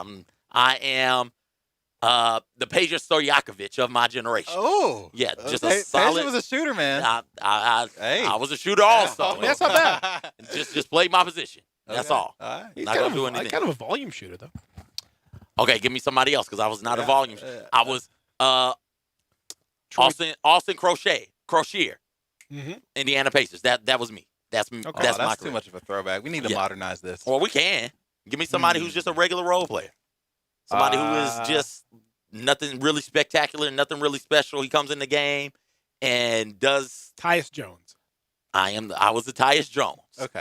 Even Okay. That was just a solid. just solid. Good. Just Gonna be just your main one. You had your two studs. You had another person out there who you really enjoyed, and then when all of them were acting up, like, okay, we're gonna pitch you in the game. So you Take see what's shots if you're open. Not too many heat checks. You know. Yeah. Just, No. you know. Yes. Do you want to weigh in on Eli Manning since he's retiring here officially in about 5 minutes? Do you want to weigh in on whether he should be a Hall of Famer or not? I think he should be in the San Diego Chargers Hall of Fame. Chargers legend. I mean, what a hater! Such a hater. What? It's incredible. He's a Chargers legend. You're hating on a team that nobody's even thinking. No one's even thinking about. Nobody's even talking about it. Why are you interpreting this as hate? Everything with you is hate. No. Everything. It's all. Explain it. Explain it. in a non-hateful manner. Yeah, explain how it's not. Yeah, how is he a Chargers Hall of Famer, non-hatefully speaking? Put the Chargers on the map, man. That was one of the first times I heard about the Chargers, man. Eli Manning didn't want to play for him. Not Julius Sayhow. Not any of that. Not that Dan Super Bowl. Fouts. Not Dan Fouts. Not the Super Bowl they What went year did he to. get drafted? Phillip Rivers. Hold on, what year did he get drafted? 2003. Yeah, man, I was 9, bro. Like, I didn't even know NFL players could do that. Like, I didn't even know NFL players could be like, nah, I'm not trying to play with Man, you. I feel so old. Like- that makes me feel like ancient. God. Like, I didn't 9 know years old when NFL he was. I guess that's true. But I didn't know NFL players Lord. could roll like that. So, you know, hey, I didn't know San Diego had a football team. So Come on, Kari. This is pitiful. All right, Danny wanted to talk a little bit about high school football with Kari, so I want to make sure Danny could do that. Danny, what's up? Hey, guys, I appreciate it. Hey, 2 quick questions. Number one, I know the late signing period for football is coming up, and the Tigers, I think, signed 13 in December, and they don't have – I don't know how many scholarships they have left, if any, but you got any scoop on if we may have any other guys signed in the late period and who they may be targeting, number one. And then secondly, we had a transfer from Auburn running back, Asa Martin, that ended up being the offensive scout team player of the year. And I was looking on Go Tigers Go, and his name's not listed on the spring roster. You know anything about that? All right, thanks, Danny. Thanks, Danny. For question one, I'm not sure. I haven't heard too much buzz about the Tigers with the local high school kids. So I'm not sure where they stand. I know they signed Devontae Nelson earlier, so that was one of the scholarships you were talking about. I don't know who else they're going to get. They very well could get some more kids, but I'm not sure. And as far as your second question, I don't know why Asa Martin's not listed. So sorry I couldn't be more help, but that's where I stand. You're just saying? I'm just saying, man. He stumped me, man. He stumped me. Danny got more scoops than me, man. I love his sources. What's going to happen tonight? Are you the scoop is that you're going to go to the game and then you're not going to head out afterwards. So it's going to be late, a very easy night for you. You know what I'm saying? Like, you know, I'm not a volume shooter. You know what I'm saying? I'm going for defensive player of the year, man. Okay. I just gotta, you know what I'm saying? Get stops, do my job. You know what I'm saying? You're stopping yourself tonight. Tonight's your. I'm more of a Patrick Beverly the more I think tonight. about it. That's what you're saying. I got you. You know, that's right. It gets stops. You know what I'm saying? Win. You know what I'm saying? Always got to turnovers. manage your load, man. Load management. It's get my jaw on. You know what I'm saying? Like, but maybe tomorrow though. Get off my minutes restriction. That's why I'm Zion coming off an injury. Me and Zion makes you look like Zion. Me and Zion about the same height right, too. about the same thickness with this vest on. It's Shaquille O'Neal at it again. Oh, come on. Grow up. Dikembe Mutombo. Grow up. My God. Rick Grits. Stop it. Let's go. Come on. Come on, Patrick Chewing. You stop it also. Good grief. Snacks and hay. No. Don't end the show like this. What's coming on midday, Zach? Coming up on middays, Brevin Knight will join the program. Talk to Grizzlies. Okay. Did I say tonight? You did. I did say. That's all okay. right. Yeah, That's it's all time for me to go to sleep. Matt Dillon. I'm done will with y'all. join the show along with 10 in a row. Nope. Let's end it. Breaded night. Come on. All right, we got to get out of here. Midday's up next. Have a great weekend.